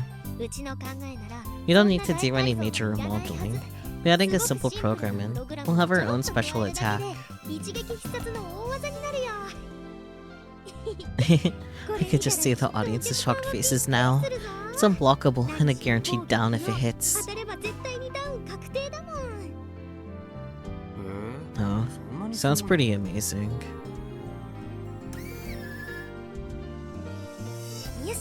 Alrighty, well, I'm done tasting the servo motors. I need to simplify that for my silly little brain. I'm glad they all work, and we don't have to worry about buying new ones. For someone worried about our budget, he barely batted an eye at buying parts for a special attack. Wouldn't you want to hold off on that until the servo monitor tests are finished? Just in case anything needed replacing? Okay, yeah. Maybe my priorities are a little out of whack. It all worked out in the end. I'm a complete and total luck, but sure.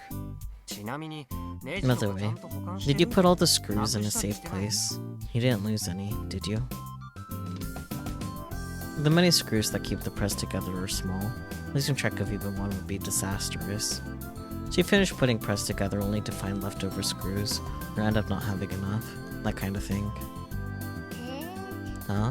This is new? Do you actually care about this whole overhaul process? I'm just concerned is all. After all, I've got zero faith in you, Aki-chan. Is that really something you'd say while laughing? Well, I just want you to avoid embarrassing yourself. And to get us to the starting line in one piece, it would be real frustrating if you couldn't even assemble it, right?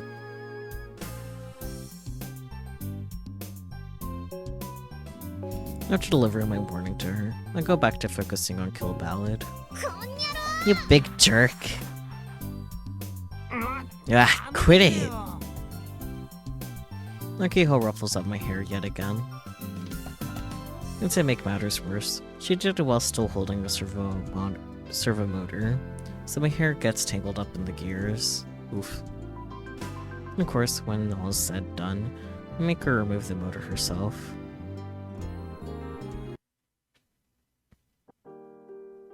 Night comes quick on the island.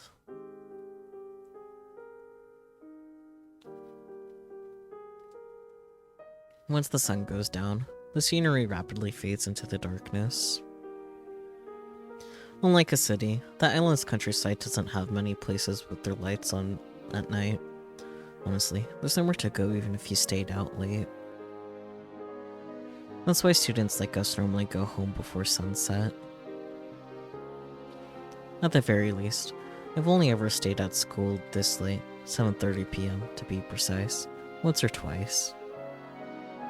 Most of the lights are off. There's probably a few teachers still around in the faculty room, so it makes sense for the lights to still be on, but they don't reach the courtyard.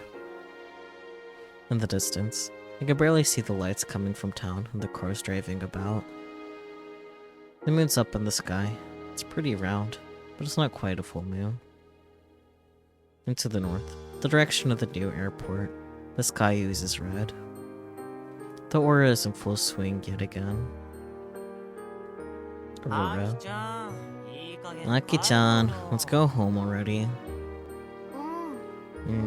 Just a little longer.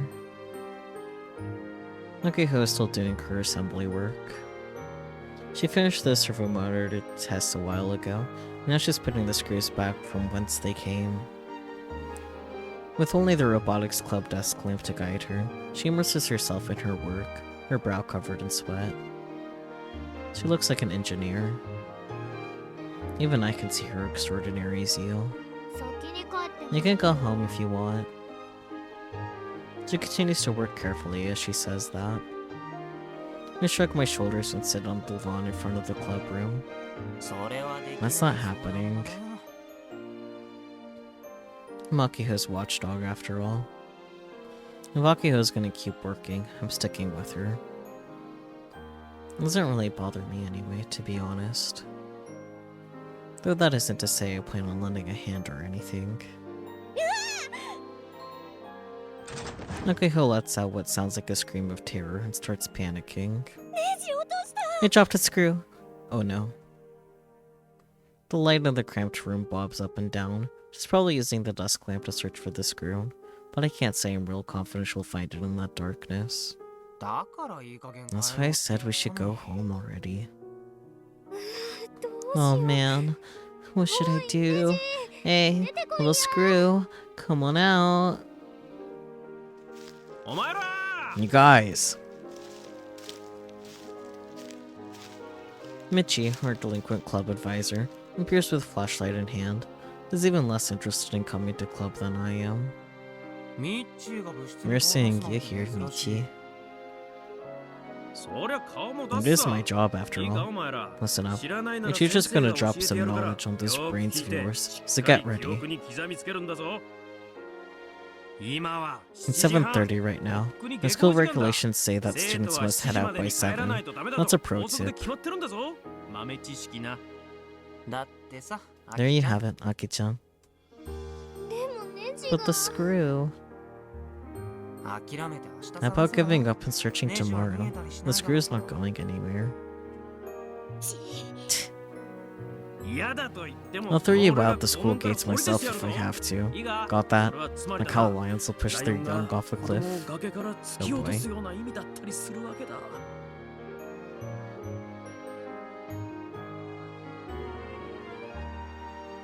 Akihiko seemingly gives in and leaves the clubroom behind her. Wanting to preserve the interior exactly as she left it, she carefully closes the door. Aki-chan, don't push yourself too hard.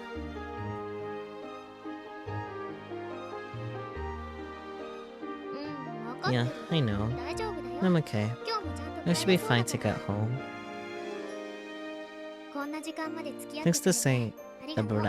Thanks for staying with me this late.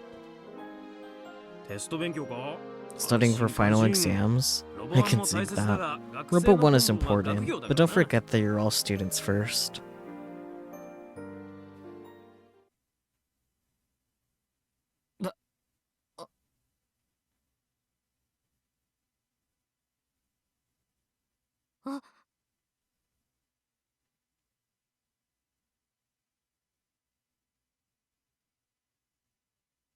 For just a moment, the air around us freezes. Something wrong? When do final exams start again? Wait, don't tell me. Next week? Yep, that's right. That's why you guys were here studying so late, right? Right? I totally forgot it. Looks like Akihiko is in the same position as I am. She's gone pale. Her entire body is shaking. If we started cramming now, would we make it in time?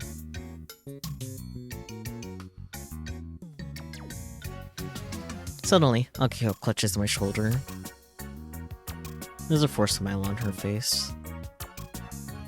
I can tell because her eyes have totally glazed over. Kai, let's just give up. On what? On the tests. Seriously? Come on, Kai. You're not gonna betray me, right? We're both part of the same robotics club, right? Right? So we died together too. Die. Kai. Well, it's not like me or Akihiko ever did particularly well on tests anyway, so... Are we set to fail?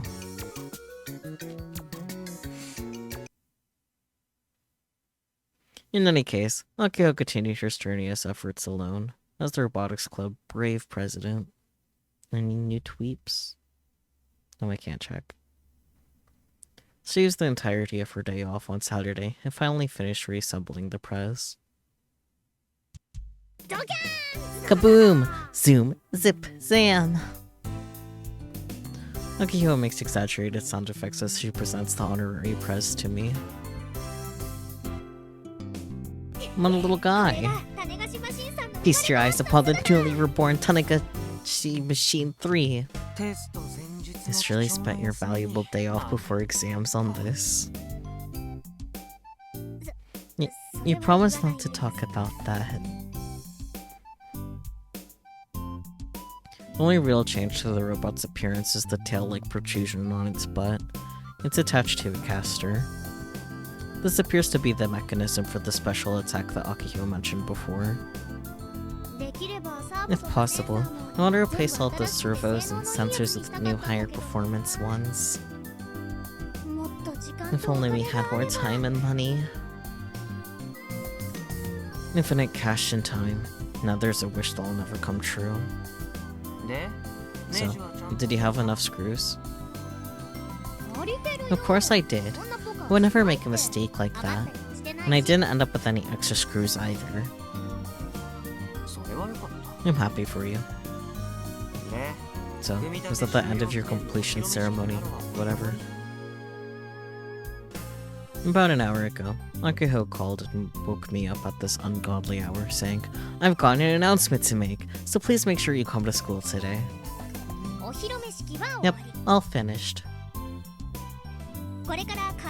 It's time to test this baby out. There's a week left until Robo 1. We gotta test him out so we can get used to his control scheme and squash any remaining bugs along the way. Robo 1 spans 2 days, next Saturday and Sunday.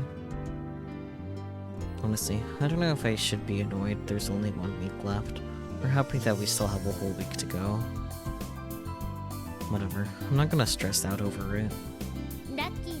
Lucky for us, final exams next week means the school ends at lunchtime every day. You have plenty of time. So you have zero intention of studying? This isn't the time for studying. Akihiro sticks her thumb up and grins. Yep, this is game over.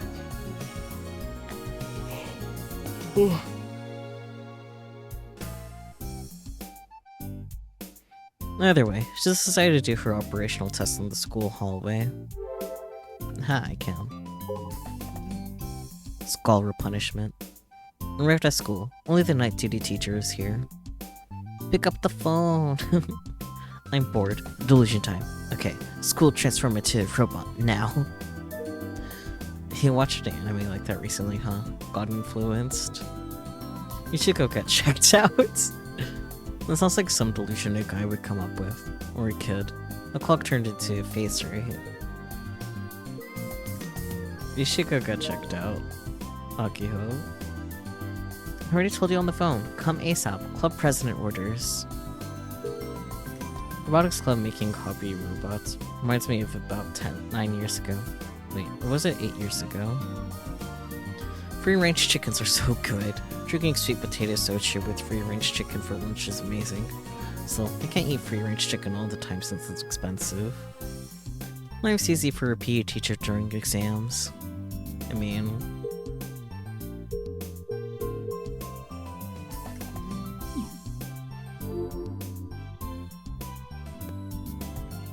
I guess I'll watch while playing some Kill Ballad.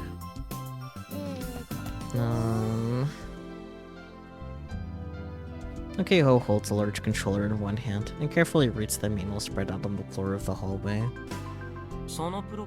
Is it just me, or does that controller have a few too many switches?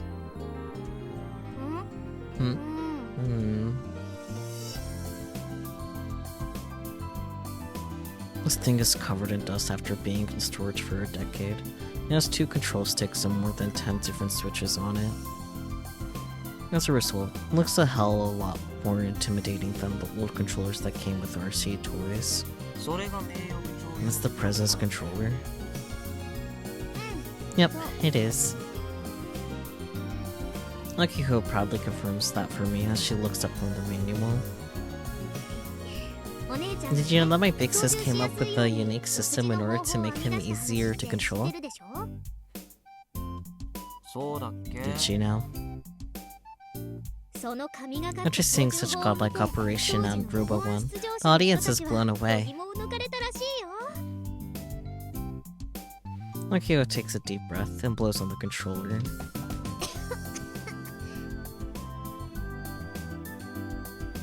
She can't help but cough as a cloud of dust from the controller bursts into the air around her. This is what happens when you try to do things the quick and easy way. She should have wiped it down first. Just looking at the manual isn't gonna get me anywhere. I gotta learn by actually moving him around myself. Kai, help me out. If you want my help, then beat me up. Ugh, come on. Just want you to help me stand him up is all. Fine. I guess I could do that much. I nod, and Akiho hands the press to me. It's actually pretty heavy. Not that I'm holding it for myself. I can tell that it's heavier than it looks. Put both his feet on the ground and make him stand. I do as I'm told and stand the honorary press up in the hallway. However, it can't stand like this on its own, so I support it by holding its shoulders. During this time, Akiho flips the power switch on its back to on. The press looks like it shudders for just a second. Accompanied by the sound of spinning motors, it straightens its back out and corrects its posture. Alright, it worked! Kai, you can let go now. When I take my hands off of it, the press stands up gallantly. It's like he's a completely different robot. How'd you do that? When the power came on, all the servo motor gears auto-return to their present home positions. Long story short, it's a posture that allows it to stand independently. I figured it had studied the terrain and then automatically adjusted its posture to stand up on its own.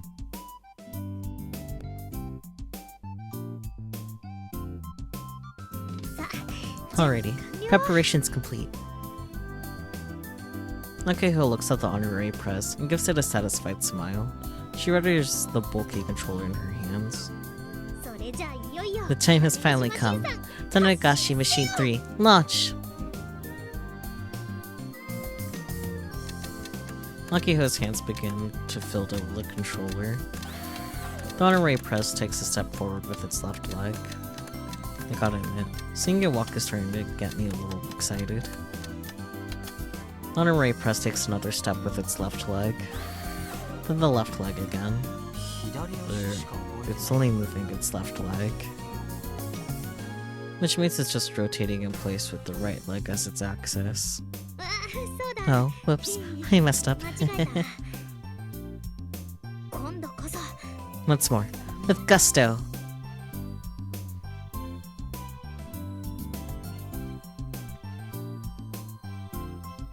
And this time, the right leg moves. Then the left again. Right leg. Left, right, right. Look, he's walking! Looks like it. So what the heck was going on before? I just messed up for a sec.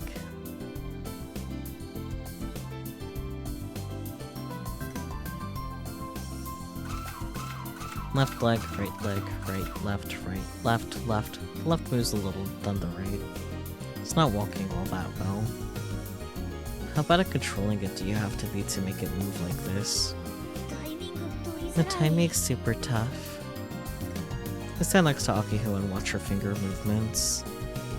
That said, they're relatively simple. Just alternating between pushing the left and right control sticks upward. I guess each stick corresponds to a leg. How do you move the arms? The arms are... Hold on a second. Akiho stops moving her hands and looks at the manual on the floor. Let's see. Mode switch is... here. There we go.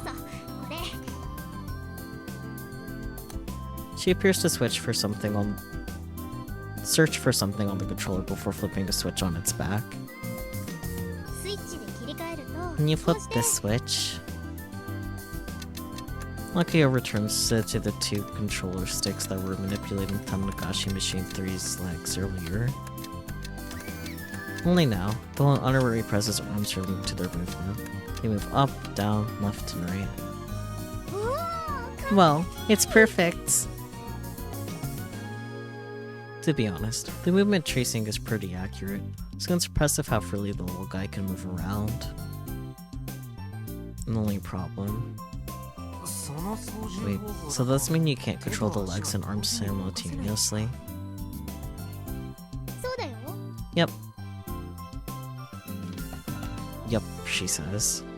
Wait, are you telling me this is the revolutionary control scheme that took the very foundations of Robo 1? Yep. How did Misane manage to win like this?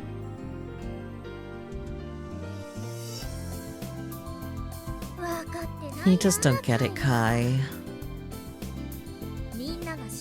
People were impressed specifically because of how amazingly my big sis fought using this control machine. Using this control scheme. I've seen her do it myself, and it really was amazing. She was constantly moving her fingers, never stopping them for even a second.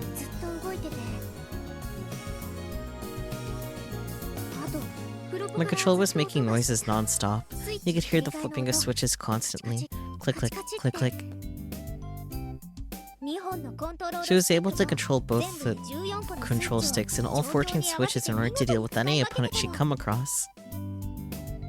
If anything, I'd argue that operating Tanagashi Machine 3 is something that only she can pull off. Makes sense. I definitely agree that Misane is the only one who can make this thing work. And you plan to use that super difficult control scheme? Am I on the right track? That's why I'm practicing now, so I got used to it. Isn't Rubber 1 in a week? It is.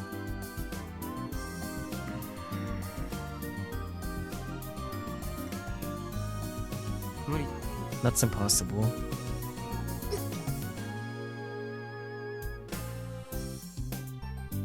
When you point that out to her, Akiho hangs her head.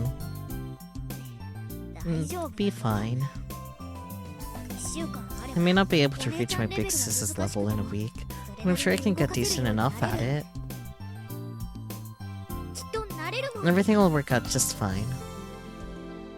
If we have time to give up, we have time to practice. When she raises her head, she's even more spirited than she was before. I'll master this crazy controller no matter what. Oh, I'm getting fired up!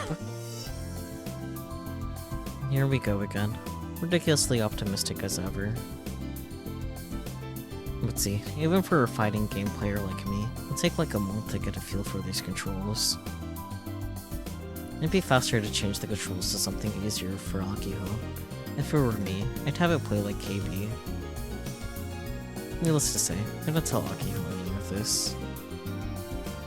She can do whatever she wants. It isn't my place to interject. Anyway, Kai, look. This is what I was talking about the other day. Tanagashi Machine 3's special attack.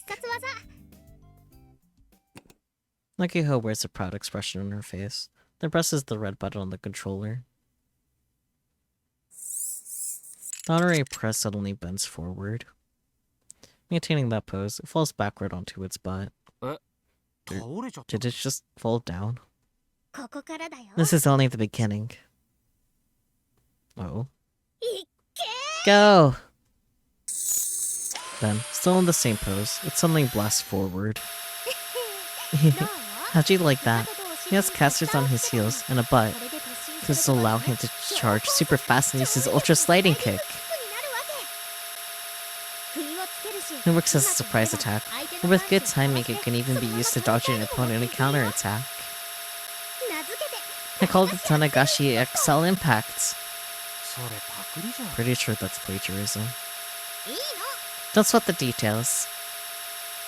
Which is right. It doesn't really matter. More importantly. When's it gonna stop? The honorary press just keeps charging along down the long hallway. Oh crap. Guy, stop him! How? Chase him! Hold on. There's no way to remotely stop it. It would have been way too complicated to build that into him. I was honestly pretty curious about the special attack thing because Akio kept going on about it, but I guess I only have myself to blame for expecting anything. Victory is looking more and more like a pipe dream. Akio continued practicing for the rest of the afternoon, and quietly played Kill Ballad while she struggled with the controls. Needless to say, no studying happened. It's on my birthday! Wow, I was totally expecting them to skip over my birthday. And just like that, several days passed as Akiho began her operational training. Final exams are already half over. I think it goes without saying how Akiho and I have been faring on that front. Supplementary exams, huh? This sucks. After exams today, Akiho once again hits the club room to train. She ends up spending hours on the work table. At the work table, rather. Huh?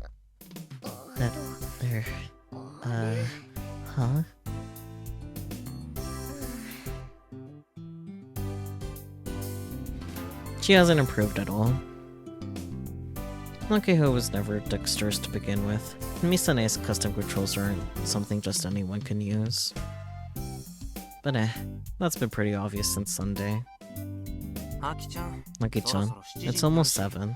How about calling it a day? Yeah. You seem really tired. Huh? Do I? You got some mean bags under your eyes. Yeesh, that's embarrassing. Your bashful expression is less spirited than usual. Akio takes a deep breath, then puts the honorary press and controller in the carrying case she found in storage. Akio has been taking the press home every day to practice. Okay, let's go home. How late have you been practicing? I say that to her as she's locking the club room door. Pretty much all night. You haven't been sleeping? It's no big deal. You've been taking hour-long naps here and there. Oh, and during final exams too. Wait, have you been submitting blank answer sheets? Aki-chan, when do you become such a badass? I'm not leaving them blank. Well, I guess I don't know most of the answers. I've got no room to talk. I'm in the same situation as her. If you don't get a good night's sleep, your health is gonna go down the drain. I'm fine. I'm still young, so it'll work out. This has nothing to do with being young, and you know it.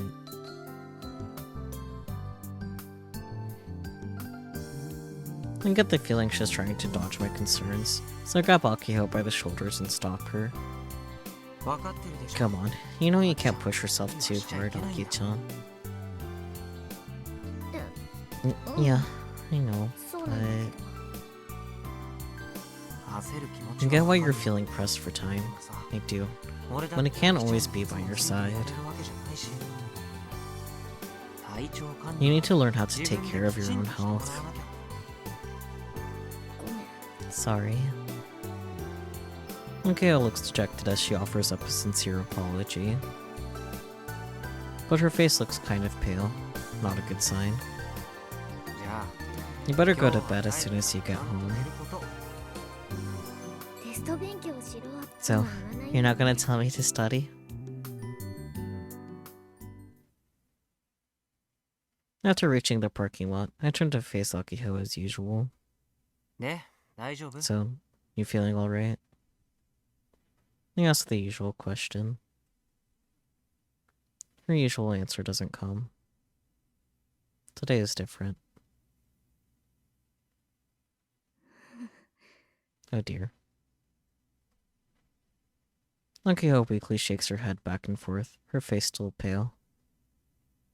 It doesn't take long for me to understand the situation. I immediately have Akiho sit down where she's standing. I can take you to the nurse if you need me to. No, I'll be fine like this. She tries to force a smile, but her brow is covered in a layer of cold sweat. Akiho puts out her hand and I hold on to it. Hand holding? So lewd. She tightly grips it. Before long, her expression disappears from her face. Her eyes are open, but she's not really there. She's not actually looking at anything. Her breathing gradually grows deeper and heavier. All the strength leaves her body as she slumps over. I hold her shoulders to support her. Ew. She's like the honorary prez, so when it runs out of power. I idly look up at the indigo skies to compare the two images in my head. Once this happens, it doesn't matter how much I call out to her, Akiho won't answer. But this is normal. She has attacks like this regularly. That said, it's rare for them to occur with such perfect timing. There's only one way to treat this. You have to wait till she gets better. After about 5 minutes, she'll naturally recover. Thus, there's no need to panic. I've seen her have these attacks for years now, so I understand how to deal with them. By that, I just mean holding on to Akiho and supporting her. That's all she needs, and all I can do for her. I let go of Akiho's hand, and in the place I put in the pink stuffed toy hanging from the tablet at her waist. Then, still with a blank expression on her face, she starts to squeeze and fiddle with the toy in her hand. The little stuffed toy she always carries on her is the perfect size to fit in the palm of her hand. It's gotten all dirty and colorless, mainly because she always squeezes it tightly during attacks to remain conscious. That's right, Akiho is still conscious. The only way I can really describe this condition, these seizures, is an attack. Seizure is an interesting word to use in this case.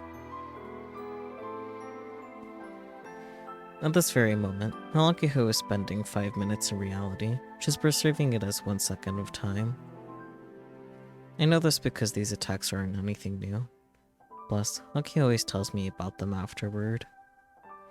5 minutes of reality gets compressed into 1 second of perception.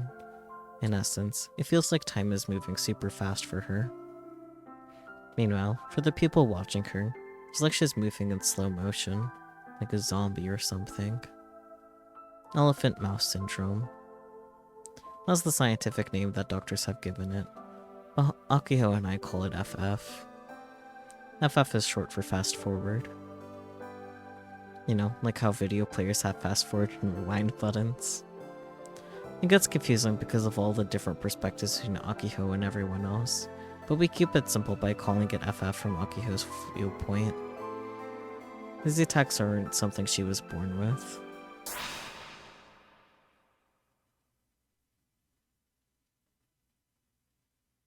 They're the after effect of an accident that happened 8 years ago.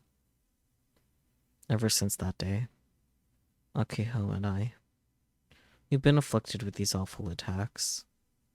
They tend to occur after we put strain on our bodies, things like staying up all night or exercising too hard. That's why I always tell her not to push herself. That's why I always ask her how she feels before she drives her scooter. That's why I go with her if she's heading to school, even on days off. And that's why I'm a member of the Robotics Club. If something happens to Akiho, I need to be there with her so I can look after her. And the same goes for me. My symptoms are a bit different from Akiho's, but I still have to deal with the same after effects. My attacks are bad enough that they actually require someone to look after me. So in that sense, you could say that Akiho and I are both supporting each other. The reason we're always together at school isn't just because we're both in the robotics club or childhood friends. It's so we can deal with these attacks as they happen, without causing problems for other people. We'd love to hurry up and get better, but there's no cure for a particular condition, so we just have to deal with it. Which means in order to protect ourselves, the very least we can do is support each other.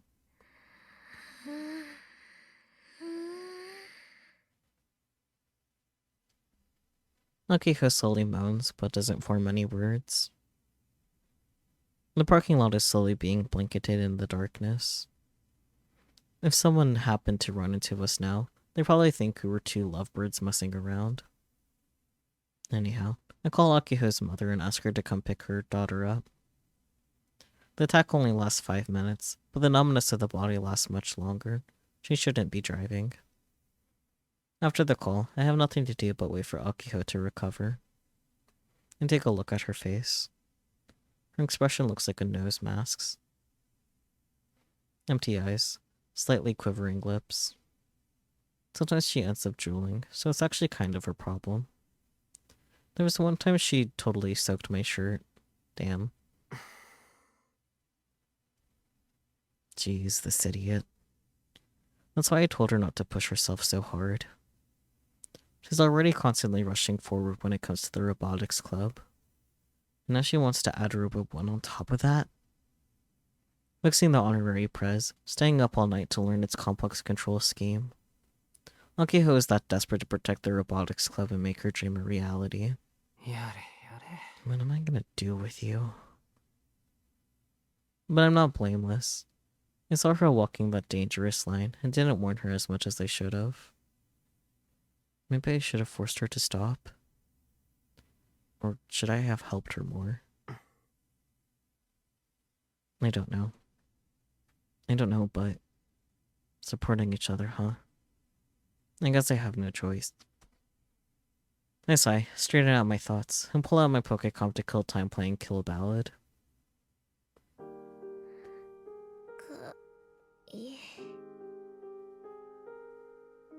Akiho says my name. Slowly at first, then gradually faster. She blinks her eyes, then speaks again. Strength begins to return the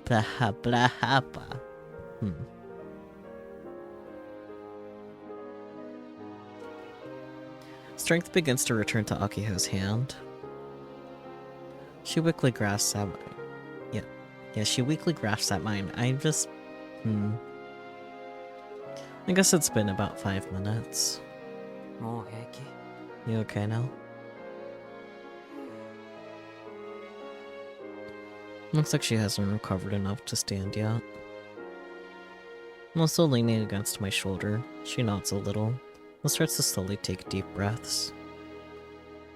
She told me that after an attack, she's so exhausted that she can't even walk. I called your mom. She'll be here soon. Yeah. I hope you learn your lesson from this and stop pushing yourself so hard. Yeah, sure. Seriously, that's your response after all that?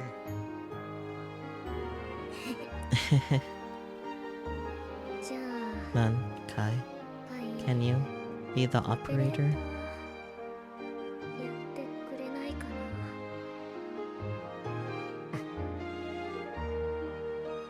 What a low blow.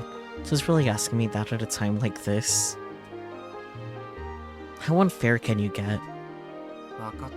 Fine. Huh? Akio opens her eyes wide. I didn't think you'd actually say yes. What about beating you in a match? I'm making a special exception. Just this once. I see. No thanks. You're a lifesaver. That said, I have one condition. Huh? What is it? Misane's control scheme is too much, even for me. You're gonna have to reprogram it to play like Kill Ballad.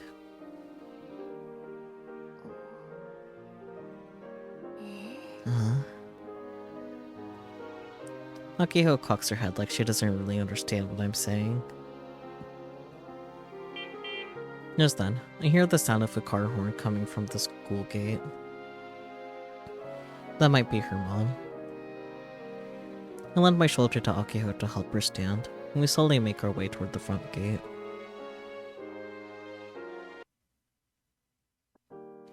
After handing Akiho off to her mother, I drive home alone on my scooter. I end up stopping at a neighborhood park along the way to stretch my legs. The park is poorly lit, so it's pitch black. The red aurora in the night sky stands out even more as a result. Up until 4 years ago, it was possible to see the Tanegashima space-centered rocket launches from here in Uchugaoka Park. Uchugaoka, there we go.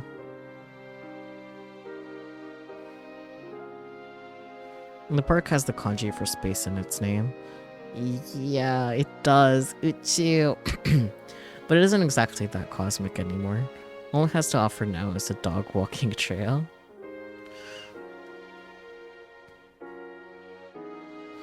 Half the stairs up to the viewing area have rusted away. When I was in grade school, there was a do not use sign displayed in front of them. The go-kart track and the Minamitane Community Center at the park have been abandoned for over 10 years. Even the newer one they built near there has been shut down. But despite that, or rather because of that, this is my favorite spot, even now. At night, it's completely silent. Nobody comes here. Plus, it's closer to my house, not even 5 minutes by scooter. Here, I can sink into the darkness with nobody around to bother me. Just me and some quality time with Kill Ballad. There's something mysterious about it. My nerves get sharper than usual, and I can focus better when I'm here. I come here when I want to get some serious play in, like when I'm pushing for the #1 spot. I sometimes chat with people from Tokyo when I play. They rag on me for only winning because I play in quiet spots. In Tokyo, they still have these mythical, holy sanctuaries called arcades. I guess it's common to have crowds watch you play. Same with tournaments held overseas and stuff. A gallery of thousands of people sitting in a massive hall. Everything is so loud you can't even hear the game. Players get up on stage and fight against their opponent, who sits right next to them. I guess you're not a true fighting game player unless you can win in a situation like that. But as someone who barely ever leaves Tanegashima, what's that got to do with me? This is my playstyle, and it's helped me climb up to the spot of 5th best in the world. I don't care if people hate on me or my strats. This stage helps me win. Anyway, time to get started. Or not. I get a call on my Pokécom. Who the hell is it now? Ugh. Accept call.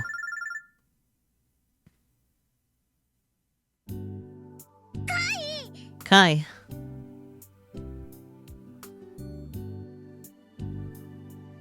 As soon as I answer, Akiho's loud voice resounds. Are you feeling better now? Yeah. I settled down. I just got home. Thanks, Kai.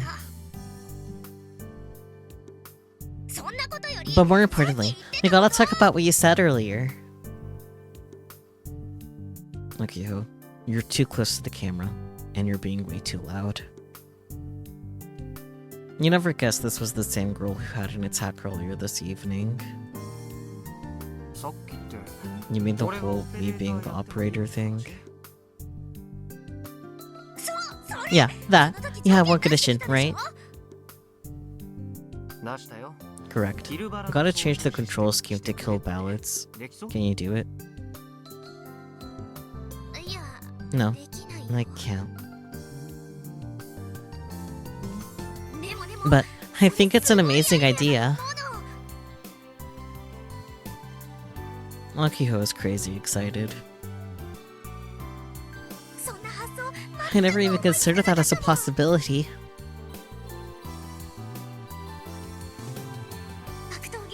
Hobby robot controls fused with the fighting game combat system. It's genius.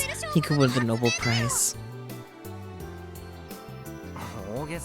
Let's not get carried away. I'm not.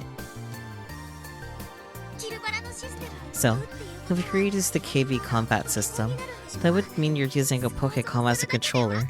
Just imagine this getting me excited. If only we had a year to prepare. But we don't. Including today, we have 3 days left. Plus, we gotta leave the island for Tokyo on Friday evening. So tomorrow's our last real day for prep. We're at a complete deadlock. There's nothing we can possibly do. Aw, man. And you finally got motivated and everything. I wouldn't call this motivated. It'd just be a problem if you went and collapsed again. That's all. Yeah, I know. I was just happy to hear you say it is all.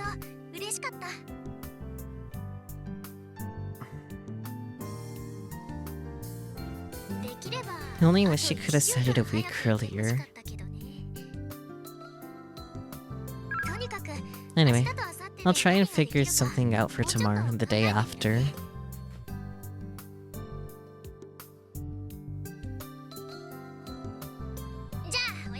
Well then, good night. Yeah, good night.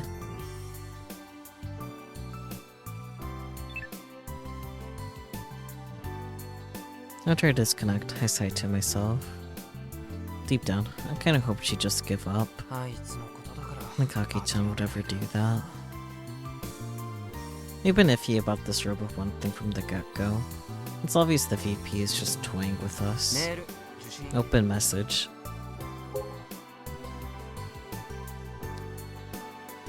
Ominous. What is this? The text is all garbled. Considering it's just gibberish, I delete it. Start kill ballad.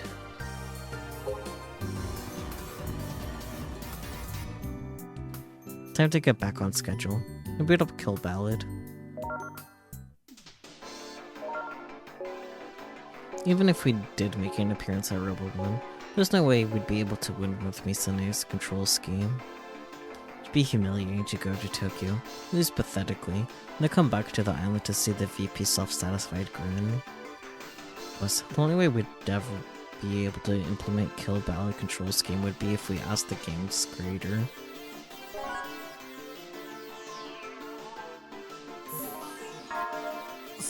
Speak with the devil. I get matched up with none other than Frau Kojiro. What's going on here? Talk about perfect timing. I still remember the joking attitude with which they accused me of being a cheater. Whatever, it's water under the bridge. I've got nothing to lose. I know now that Frau Kojiro doesn't use VC. Well, that's annoying to me personally. I can still use text chat.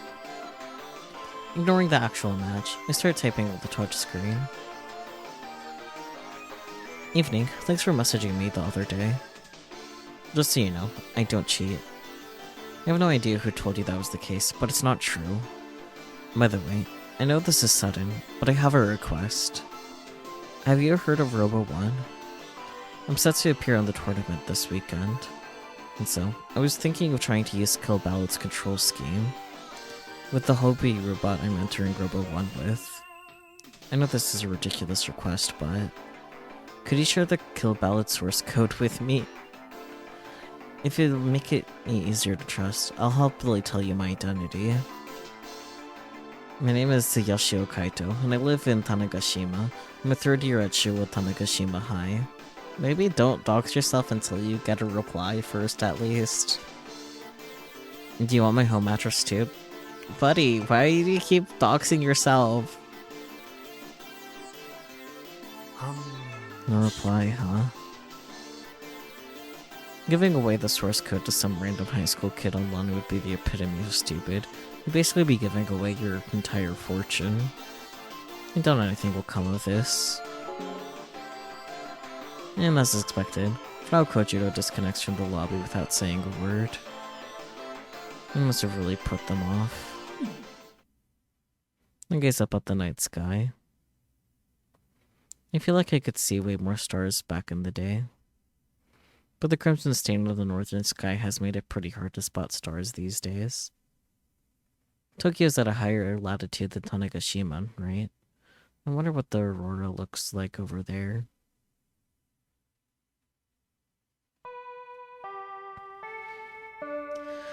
Ding dong bing bong.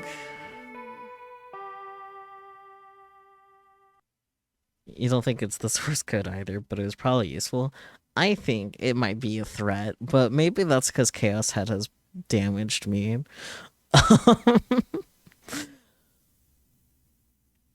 Anyways, Akiho made a sound. Akiho is face down on her desk, groaning. Chaos Head has damaged all of us, so true. She's holding the honorary presence giant manual. I'm guessing she's been reading it all morning, ignoring class. And the presence programming is all printed and organized in the operation manual. That's me, Sene, for you. Akiho has a dejected look on her face while she flips through the notebook.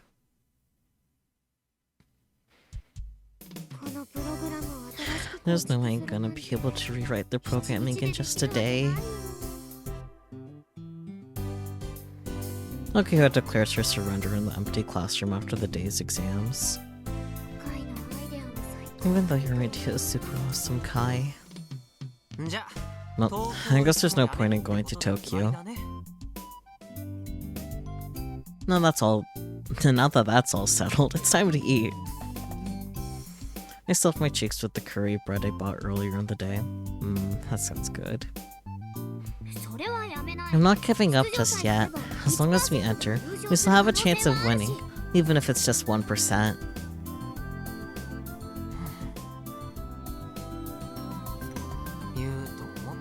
I knew you'd say that. Seriously, your unwillingness to ever give up is a special kind of annoying. It's a real nuisance. But if you ever, if you enter Robo 1 like this, you're just gonna embarrass yourself. Kai. Akiho quickly stands up and faces me. You said yesterday you'd be the operator, didn't you?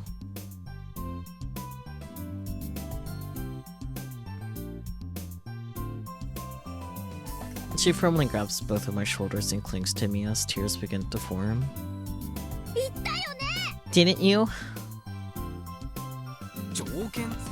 I'm forgetting that I had a condition.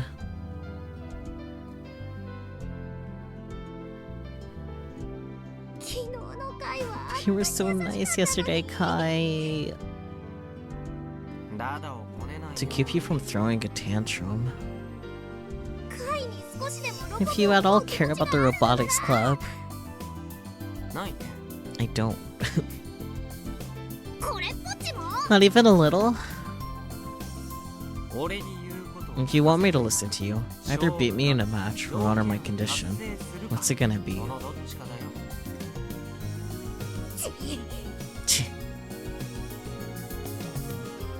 Akiho hastily whips out her Pokecom.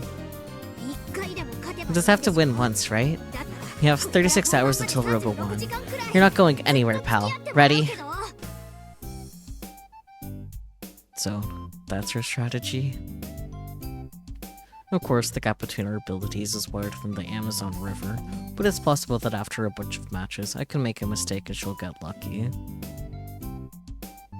There are no absolutes in fighting games, after all. Alright, that's fine. Just don't blame me if I crush your spirit, Aki-chan. Can you show me just a little mercy? I quickly finish my curry bread, and thoroughly wipe my hands with a wet wipe. Let's get rolling. Or do you want to do this somewhere else? We'll start here. Akiho's pretty worked up. I grin and pull out my Pokécom.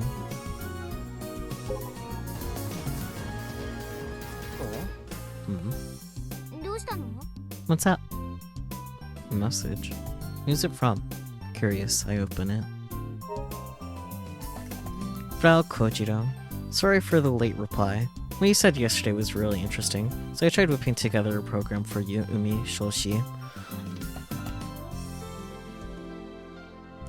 I upped it already, so try it out. Just like Giovanni, I did it in a night. Too easy. Wait, who the hell is that? Oh, anyway, I don't really talk to people like this very often, but consider it an apology for treating you like a cheater. By the way, I may or may not have a thing to discuss with you, so I might contact you again. Give thoughts to the program I sent to you. Anyway, below you'll find the app required to use the program, and a list of parts you're gonna have to dump into your hobby robot. It ain't gonna be cheap, so you have to front the cash. Ume Shoshi though, like... hello?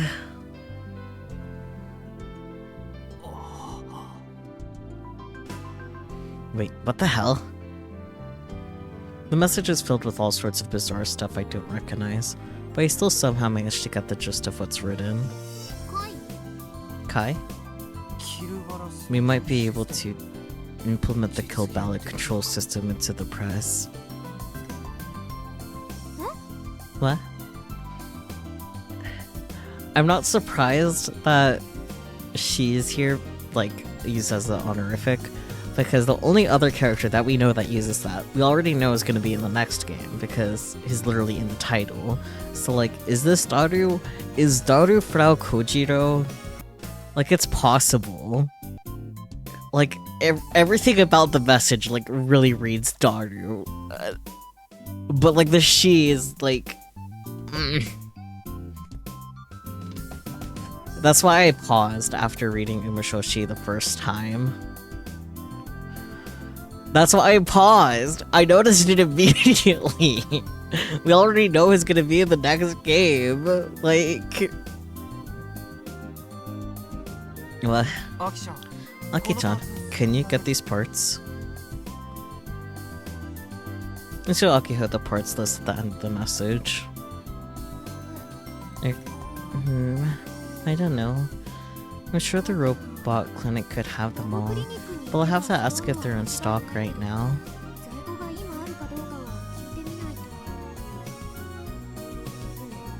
Hey, who sent you this message?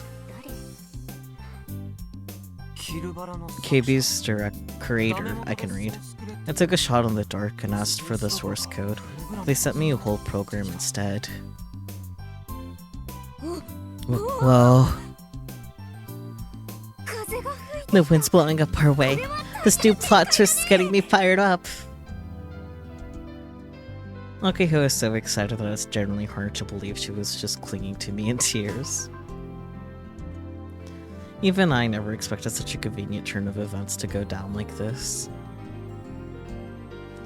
It's a little hard for me to be too happy though. Who knows what Frau Kojiro has in store for me.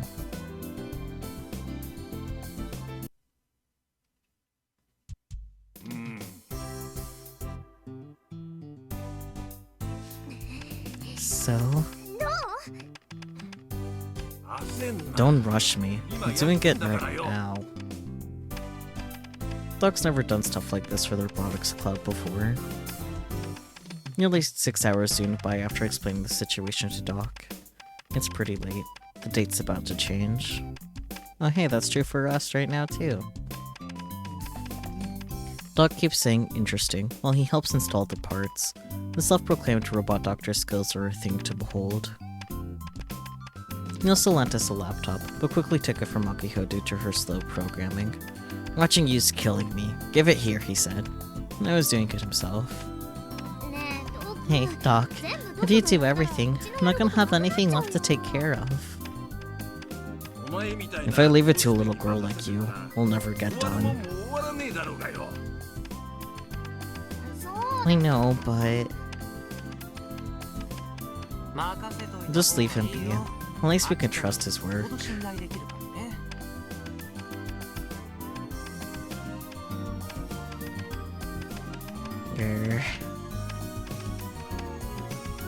I'll let Akio pout by herself for now. Nook's fingers move like water as they glide across the PC keys. The PC is wired up to the controller board on the honorary Prez's back. It's basically the Prez's brain. You load the movement control program into it from the PC. Generally speaking, this is where the overall quality of a hobby robot is determined. Not that I have any clue what all the program text and numbers on the monitor mean.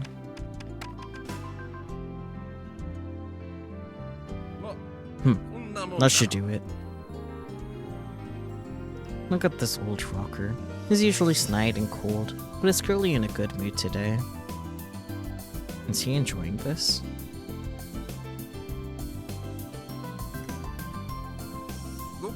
I did everything it takes to make it move. All you gotta do is whatever adjustments the operator wants.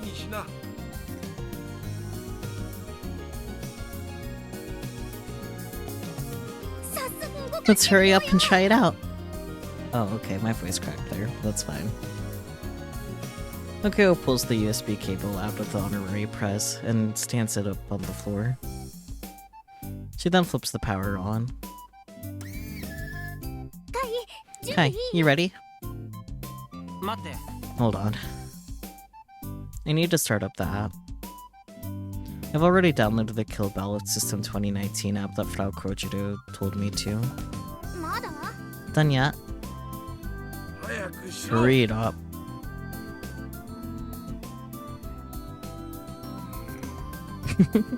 They're both impatient. It's kinda cute. Kai. It's running. Displayed on my Pokécom monitor is the first-person view of a robot cockpit, Kill Ballot style. This is just a dummy image. There's no camera built into the honorary Prez. Not to mention there's no point in reproducing a proper first-person perspective on a hobby robot. Let me see. Akiho peeks at my Pokécom from the side. Wow, it looks just like Kill Ballot. Looks like Frau Kojiro reused his KB UI, but it's not like KB. It literally is the KB UI. I mean... I'm getting fired up, yeah? Yeah, I am. I reflexively respond to Akiho without meaning to. Even I can't deny this is exciting. Plus, this thing was built by Kill Ballot's one and only creator. Quit gawking and get to moving. Ain't no movement test if you're just staring. True. The Kill Ballot System 2019 help menu says the control scheme is the same as Kill Ballot's. It says you can combine different commands to perform various pre-programmed moves. I fully registered one ahead of time as a test. If you input the same command as Kill Ballot, you should be able to do a gun barrel upper. Emphasis on should. Simple enough. Let's give it a shot. It's a command input. It's a command input I do several hundred times a day, so I never mess this up. Upon successful input, The prez crouches down, then stands back up while doing an uppercut with its left arm. Nice. Perfect. I don't know who thought up with this system, but it's damn impressive.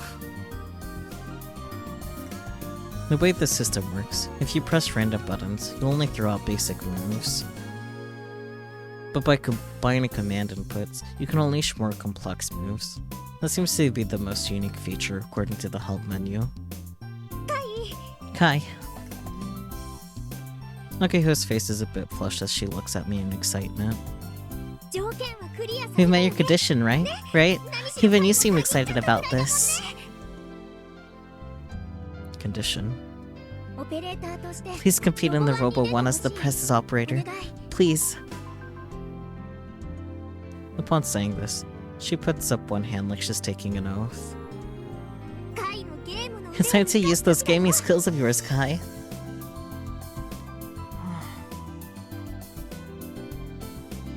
Honestly, as of yesterday, I never would have imagined anything like this. It's like the stars aligned for us, and now Akiho's never gonna accept no for an answer. This is gonna be a real pain. But hey, at least now it looks like we can win. And anyway, I already told Frau Kojiro that I'd be competing in Robo 1. I guess I've got no choice. I shrug my shoulders. Then I give Akiho a high five.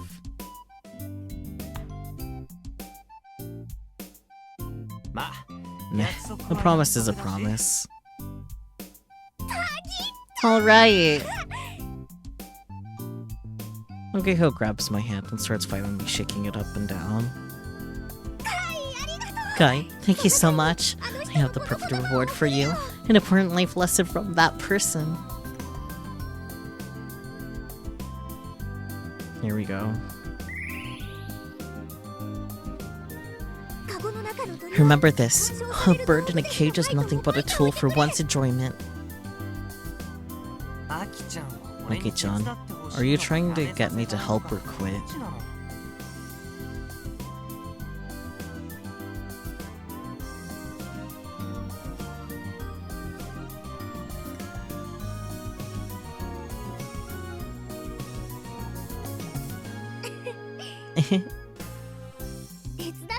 Of course I want you to help. I'm really happy about this.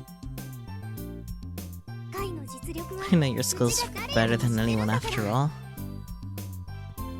It's because I've thoroughly crushed Akiho in so many matches that I've lost count.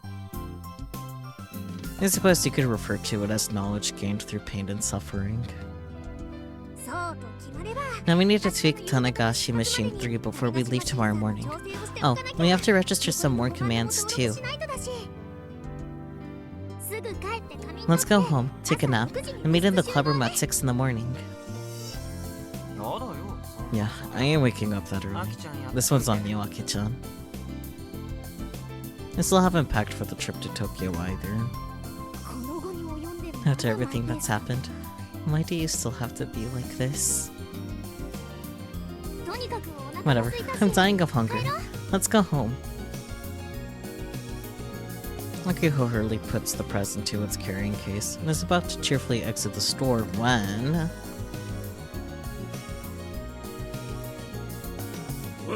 Wait, hold your horses, Robotics Club.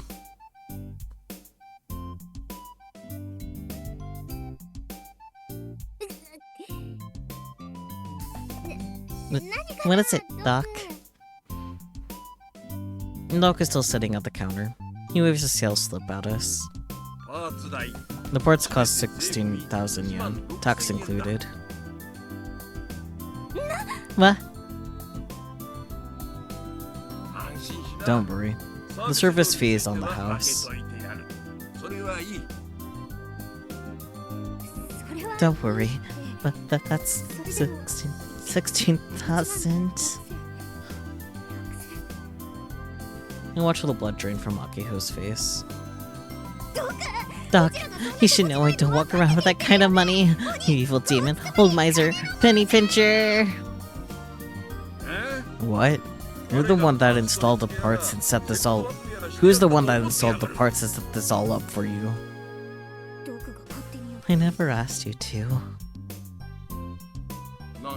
Did you say something? No, I said nothing.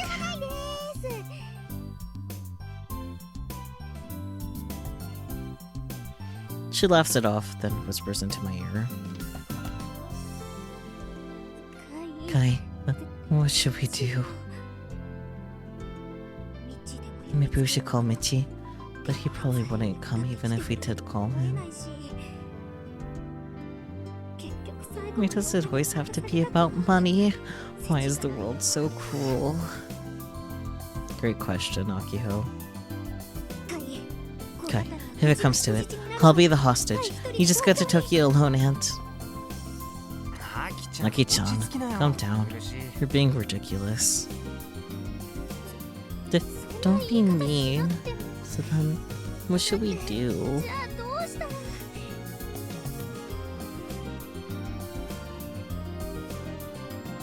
Doc. I call out to the old man. We'll pay the parts fee using the Robo 1 prize money. Oh.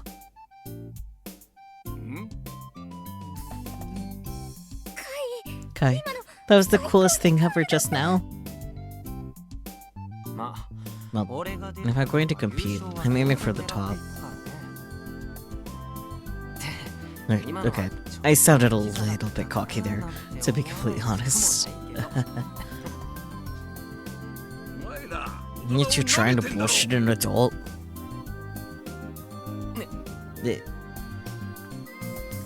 My trump card didn't work. Doc shoots us a sharp glare. But I got in it. That rock's pretty damn hard. He bends his lips into a smirk. And probably that's his idea of a smile. Seeing it sends a chill down my spine. Alright. I'll put you on your tab. I'll put it on your tab. You pay me after you win.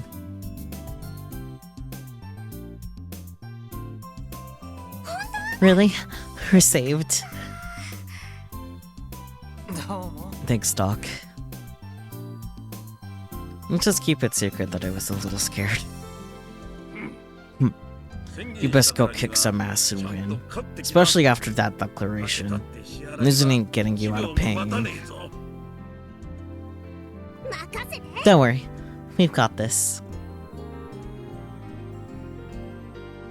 Akio puffs her chest out with pride. For some reason, she seems terribly confident.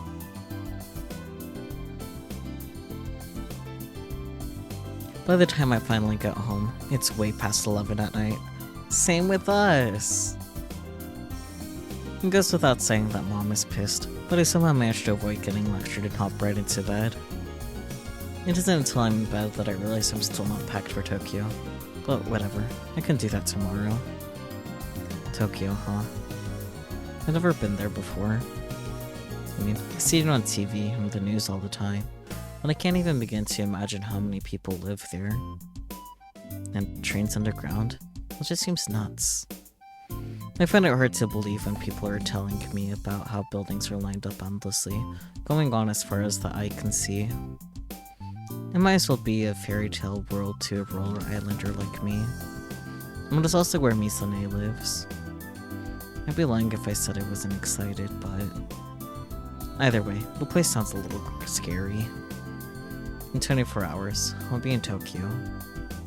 It just doesn't feel real yet. Despite being fairly exhausted, I end up lying in bed for over an hour, unable to sleep. This is pretty out of character for me. I might actually be excited about this trip.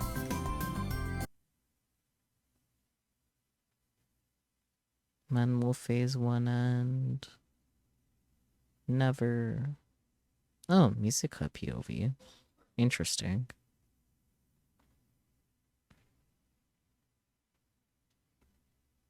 Yeah, they left on the last flight of the night.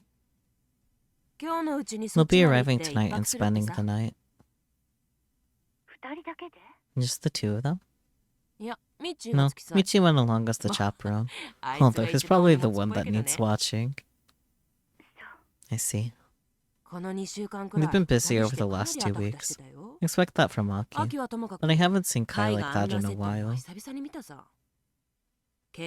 Sounds like they're dealing with some crazy conditions. But hey, they're definitely giving it their all. To be young again. When I saw them today, it looked like they had all their demons taken out of them. It was pretty refreshing. I guess Kai actually decided to help out the robotics club for once. I wonder what caused this change of heart. Oh crud, I'm just blabbing on and on by myself. You're planning to meet them over there, right? I'm not. What? Why not? I'm busy. You're busy? I get it, but still.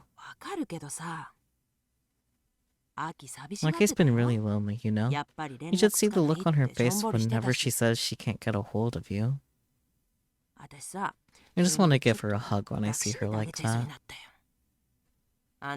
Have you not talked to your little sister at all lately? Even just a little? This is exactly what I'm talking about. She's a good girl. Oh, I wish I had a little sister like her. Yes. Jeez, you're so cold. Well, whatever. So, how about making some time to say hi at least? I told you, I'm busy. Yeah, I heard you. But you need to think about yourself too. About yourself too. Oh, I bet you don't even got a man in your life. You're one to talk, Mizu. Oh, you sounded like your old self again for a second. Did you finally wake up? Are you eating properly? You aren't leaving your place a mess, are you? You've always been messy like that. I love to tell you I have to tell all your old dude fans about the real Sanamiya Misaki. I'm just joking. Either way, make some time to see your cute underclassmen in the Hour of Triumph. Got it? I need to get going. I'm dining together with a few clients soon. Gotcha. I'll be sure to ring you up again. See ya.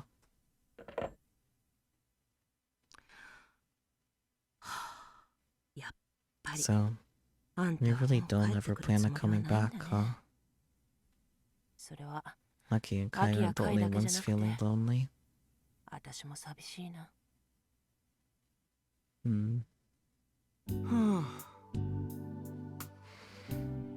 Me too, Kaido.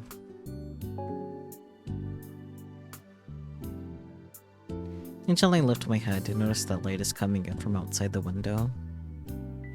I've been sitting on this hard seat for so long that my body aches all over. I stretch out a bit in my seat. Didn't think we'd be spending the night in a burger joint. Damn.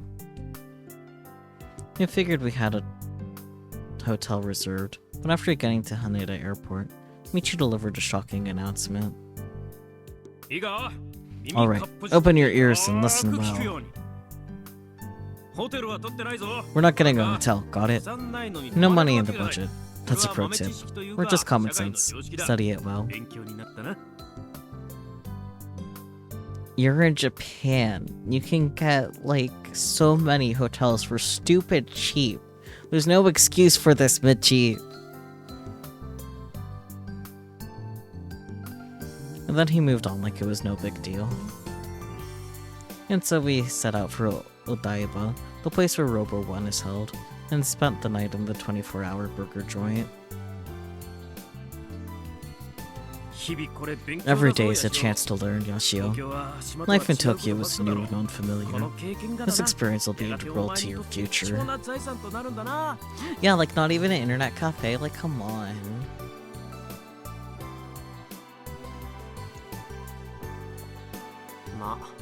I guess you're right that everything is unfamiliar. On the island, the only 24-hour joint is a diner in Nishi Inomote. We also only have 2 convenience stores in total. Damn. And then you have the fact that even in the middle of night, Tokyo is lit up pretty darn bright. As someone accustomed to the darkness of the island, that brightness is actually a little scary. You know what? That's fair. I even ended up looking for the ominous aurora in the sky. Fortunately, the blood red ooze was in the sky where it always was, serving as a reminder that we weren't too far from Tanegashima. And such was my first night in Tokyo. A priceless experience or something. And hey, is this your first time as a Wikiti Yashio? Well, how was the burger your beloved teacher treated you to?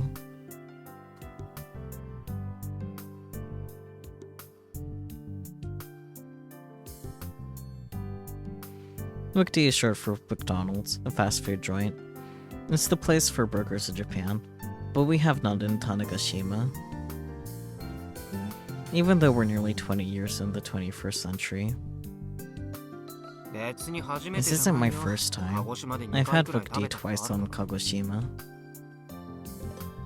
The burgers are totally fine. The one I had yesterday was no different. We could have gone for another dough. Though, blah blah. Look, Wikiti isn't important right now. If possible, we wanted to avoid being exhausted due to spending the night on such hard chairs. For Akio and I, that was important. And there's the threat of having an attack at any time. The more we strain our bodies, the easier it is for an attack to occur. As soon as we found out that we didn't have a new hotel book, the first thing I worried about was having an attack. So right now, it's basically like I'm holding onto a bomb with a lit fuse. Who knows when it could explode. Either way, I know for sure that it's lit. And once the fuse is lit, it won't stop until it explodes. It's just a question of when. I have no control over that, so all I can do is pray. I prefer it if it occurred at a time and place that would cause me as little trouble as possible to the people around me. I grit my teeth. The condition is irritating as hell. It sucks having to worry about this while I already have other things to deal with. I'm so fed up that I want to scream. I want to go back to the island right this minute. Speaking of, I wonder what's on Topo. Michi, I can't believe it. Michi, I can't believe it. It's totally a different game without lag. My win rate is under 50% with no lag. Can't adjust to it. Break time. Played around 3 hours. 2016. Barely positive. Damn. 2 days from now, the 31st Robo 1 will be held at the Odaiba Expo Arena in Tokyo. Our company will be co-sponsoring the event, and there will be a demonstration with the hug at the venue. Please spread the word and come by. Will they be okay to enter a tournament in Tokyo? I'm worried for Akio-chan. I don't think she can rely on Kaido for that. To go further, people crouch down when they prepare to jump. Kids have more flexible feet and waists, so preparing for it pays off better. Oh, really? I don't think the idea is bad. I don't know if they'll win or not. At least the ports are perfect. Program setting is the last thing. Their preliminary rounds for Robo 141 will be at the Odaiba Expo Arena today. Tomorrow, the finals will be broadcasted live on Fuji Sun TV. Stay tuned. Robo 1 started, huh? I heard there's a ton of participants. The number increases every year. I think it's over 400 people now. It's so overwhelming.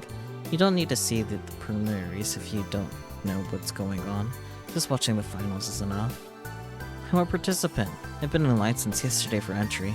I hope I can win the first round. I'm gonna do my best. I have a problem with the only open weight class rules. I think they should bring back lightweights. When a lightweight goes against a heavyweight, the match goes on longer. But it's more fun when a light beats a heavy.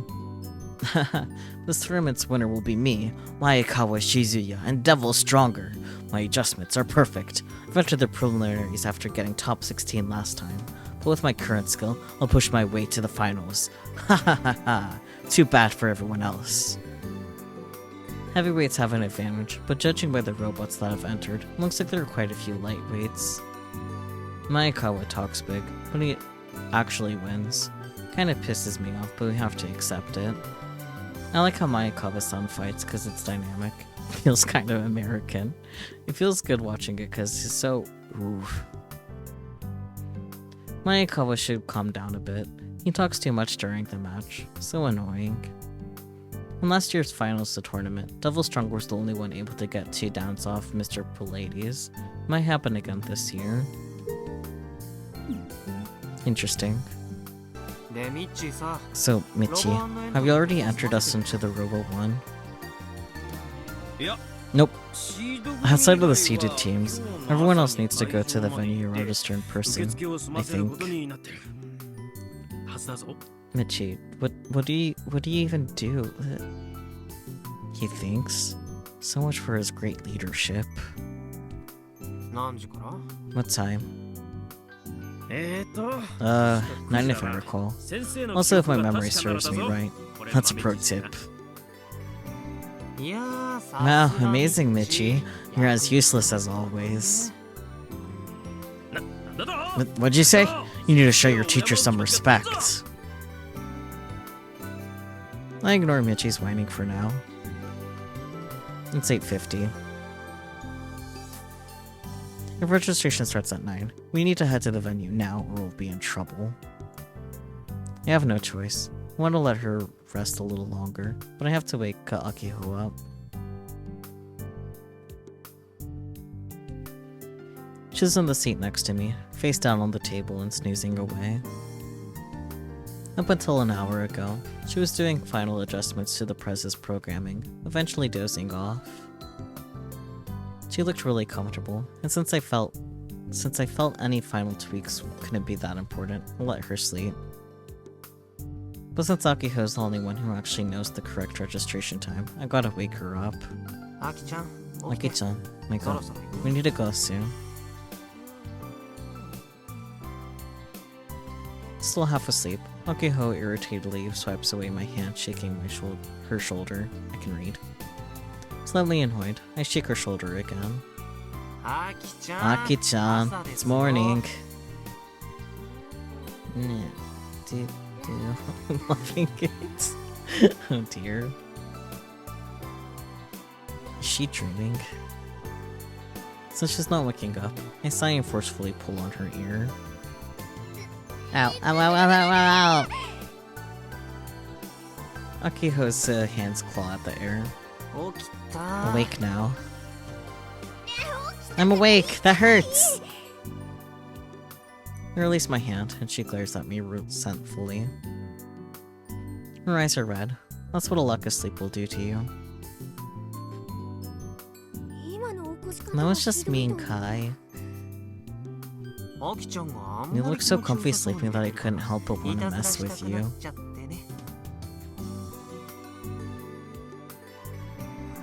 Wait, was I asleep? She suddenly looks around in a panic. Oh crap, this is bad. I wasn't finished with the program yet. Seriously, little Sonomiya? You're not done yet?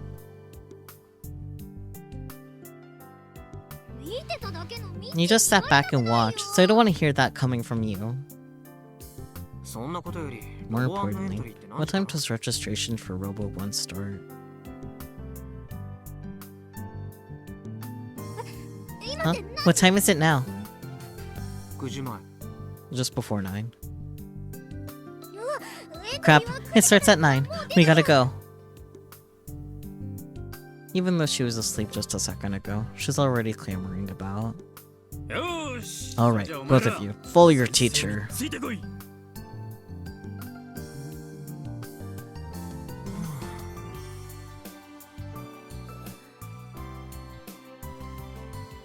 Neither of us respond to Michi's order.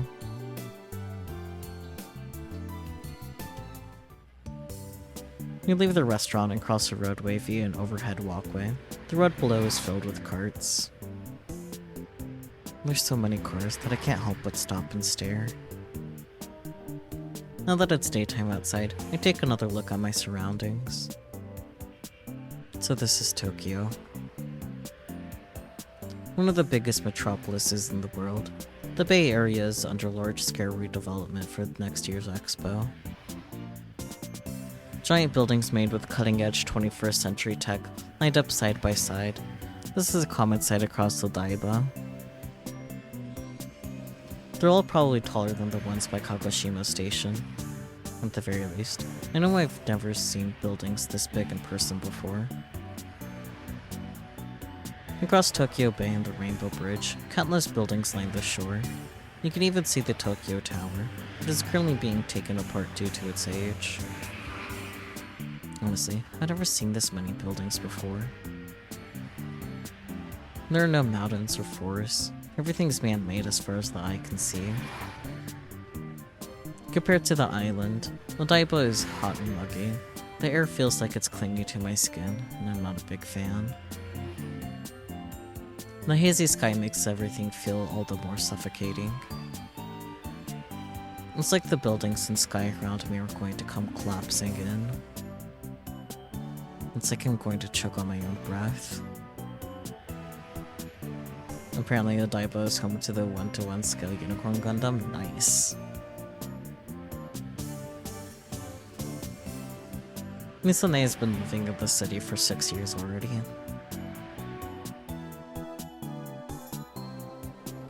Right after crossing the overhead walkway, the Odaiba Arena comes into view.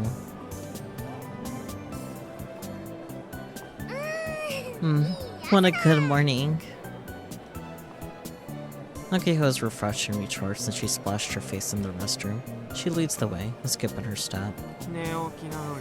You're sure in high spirits for someone who just woke up. The Robotics Club fate is on the line today. I gotta be in high spirits. Alright kids, as your teacher, I have a proposition. Let's sing the school anthem. Singing's good for the school. Soul. Did I say school? Oops. You can tell I'm tired. No way. Michi, that's not gonna help our spirits at all. I can't deny that singing is the pinnacle of culture. You guys, you're making your teacher so sad.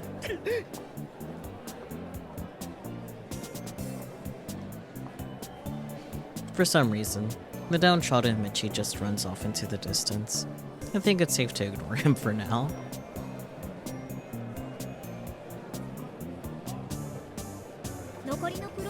I'll finish the rest of the program with sheer willpower, so don't you worry, Kai.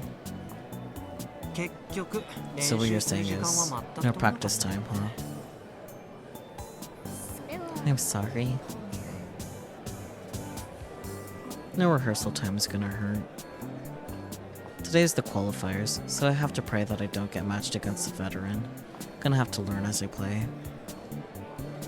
The plaza in front of the venue is already crowded with people.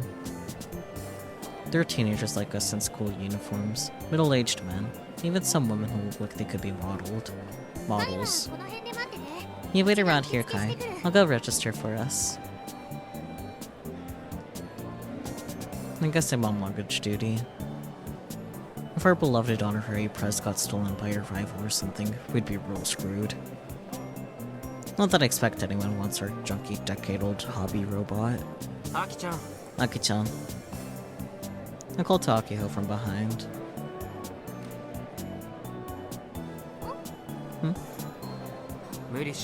Don't push yourself too hard. Okay. Yeah, thanks.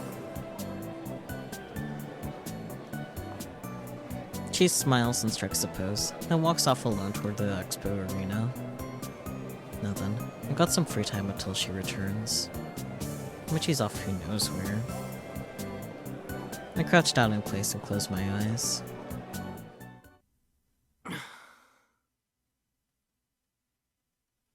If I focus my awareness into my mind, I can feel the blood flowing around inside my body. At the same time, feelings like unease and impatience start welling up from within. It's obvious that the fuse is getting shorter, but I still have no clue how much of it is left. I want to conquer this mental weakness that's been tormenting me. I want to forget about the anxiety caused by this bomb, but I can't. So if I'm going to endure all this, I might as well relieve some stress by playing Kill Ballad. I can't read.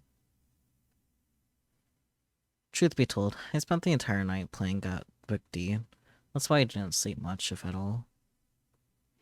After playing the game in Tokyo, I can hardly withstand my own intense excitement. Why, you ask? Because there's basically no lag in multiplayer. On Tanegashima, due to connection issues and the like, there's simply no way to avoid the effects of lag. Hell, until last night, I figured it was totally normal. I thought everyone was dealing with lag to some extent. But when I started up KB for the first time in Tokyo, it was completely different from playing on the island. The response time to my inputs was so smooth that it made me feel like I was playing a different game altogether. In matches between top rankers, difference in only a few frames of input decides victory and defeat. So for a game like Kill Ballad, a lag-free environment is practically a paradise. Ironically, since I'm used to playing with heavy lag, the accurate timing led me to lose to some low-tier players. But thanks to the thrill of playing KKB in its true form, I forgot about my anxiety. It was kind of like a tranquilizer. Maybe I should move to Tokyo if it means no more lag. Part of me is seriously considering college here just for that. It's pretty common for universities with lower score ceilings to not fill up, so I should be able to get in somewhere.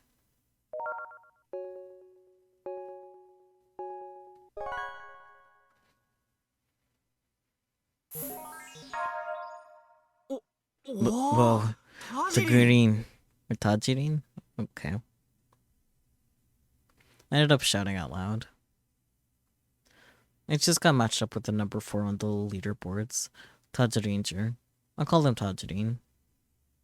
This marks my first time getting matched with someone higher in rank than me while in a lag-free environment.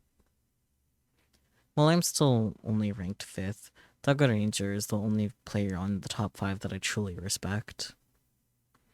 All 4 players higher than me play in complete silence without using VC. Tajiringer is no exception. Hell, they don't even respond to text chat. I have no idea what kind of person they are. What I do know is that they're crazy strong. If we're talking win-loss records, I've lost the overwhelming majority of our encounters. But that's exactly why I always challenge them when I can. Like now, even though I'm still not used to the lack of lag. But you know what? A true Kill Ballad player would accept the challenge anyway. A truly worthy opponent. I lick my lips to start to psych myself up. I've already managed to stuff my anxiety into the corner of my mind.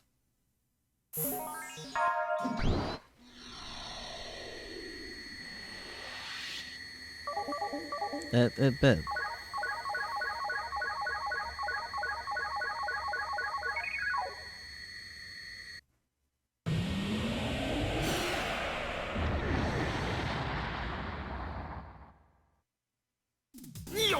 Alright. I forget that there are people around me shouting to the air.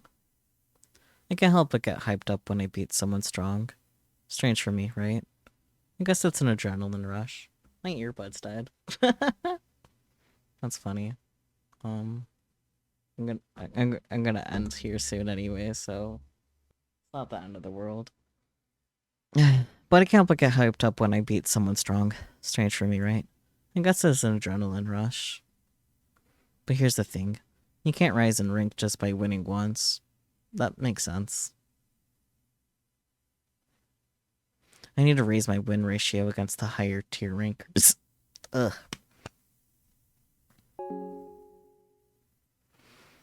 Tajiringer disconnects after just one match. Oh man, I want to fight them a few more times at the very least. I close Kill Ballad and a bit downtrodden. After I yawn, I begin to stretch in an attempt to fight off my drowsiness. Fortunately, I've managed to drive off some of my anxiety toward the bomb I'm carrying. I'm fine. It doesn't even faze me. In a little while, the Robotics Club, me and Akiho, will stand on the same stage that Misane did 9 years ago. I don't really care about the club getting shuttered if I lose. But I admittedly do kind of want to win the championship like Misane did all those years ago. So, don't get in my way. I can't help but mutter that to the bomb inside of me. Well. Oh, POV switch. I guess that makes it even better for ending here for now. Phase 1 will never end.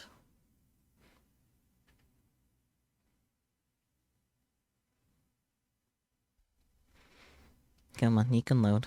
There we go. I think this is a good place to stop for the night. But, I hope you guys enjoyed. I hope you had a fun time, even though we still have not finished Phase 1. There's a lot to Phase 1.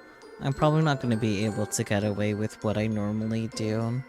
With the whole, blah chapter in one stream, because there's a lot of chapter per chapter. It's kind of crazy. Was not expecting. I hope you guys will be able to join me next week for some more robotics notes. I can't think. I don't really have any input to add right now. It's still like pretty early. But I am excited to see what happens next. And I hope you guys are eager for more. But yeah, thank you guys so much for joining. As always, I will catch you all next time. Yay! Words. Been a struggle. Alright, bye-bye.